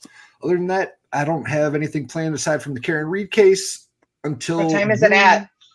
8 p.m. Eastern tomorrow on Baker's channel. 8 p.m. Eastern, y'all. Cool. June 29th, the Lego stream schedule with Max Murrah. And I think that's about it. We got a couple next month in July, but we'll get there. Yay. Hi, everybody. What a wonderful day it was. I got nothing. I hope you have fun. Thank you, Jamie, for always bringing the high energy content on the It's way good. out. So everyone is pumped up to go on and talk about whatever. Tomorrow, 8 p.m. Eastern. I'll have to figure out how to sleep before, because that'll be 2 a.m. my time. So I'll my probably just be goodness. sitting here and Val can Thanks, run the guys. show. Savage. And congratulations to world champion Boston Celtics in basketball. Remember, if you live in Georgia, I think there's an election today. Tomorrow, it's Juneteenth. I don't know what that is. Nobody knows. But there's only one thing I can say, because I don't know American holidays, and that is... Your Honor, I apologize. What exhibit are you referring to? I'm going to make this 100, Your Honor. 100. Because it is 100% correct. Objection, Your Honor. You see the lawyer's face? Okay, we have to go back and Widower case. Did you, whether it's true or not, believe that Mr. Randolph had slept with your wife? I wouldn't care. You wouldn't have cared? No. Did you believe he had slept with your wife? No. Did you believe he slept with your mother-in-law? Probably did. Wait a minute, I need this story time. Everybody has. I Everybody has. Everyone has slept with his mother. If I showed you. Oof. Oh my God. I'm having a Jamie moment. And the way he just said it, he was just like, everyone that. Things on YouTube. Mr. Randolph, do you? I got that against the man. You don't know. Called him chicken shit. That's right, you was chicken shit.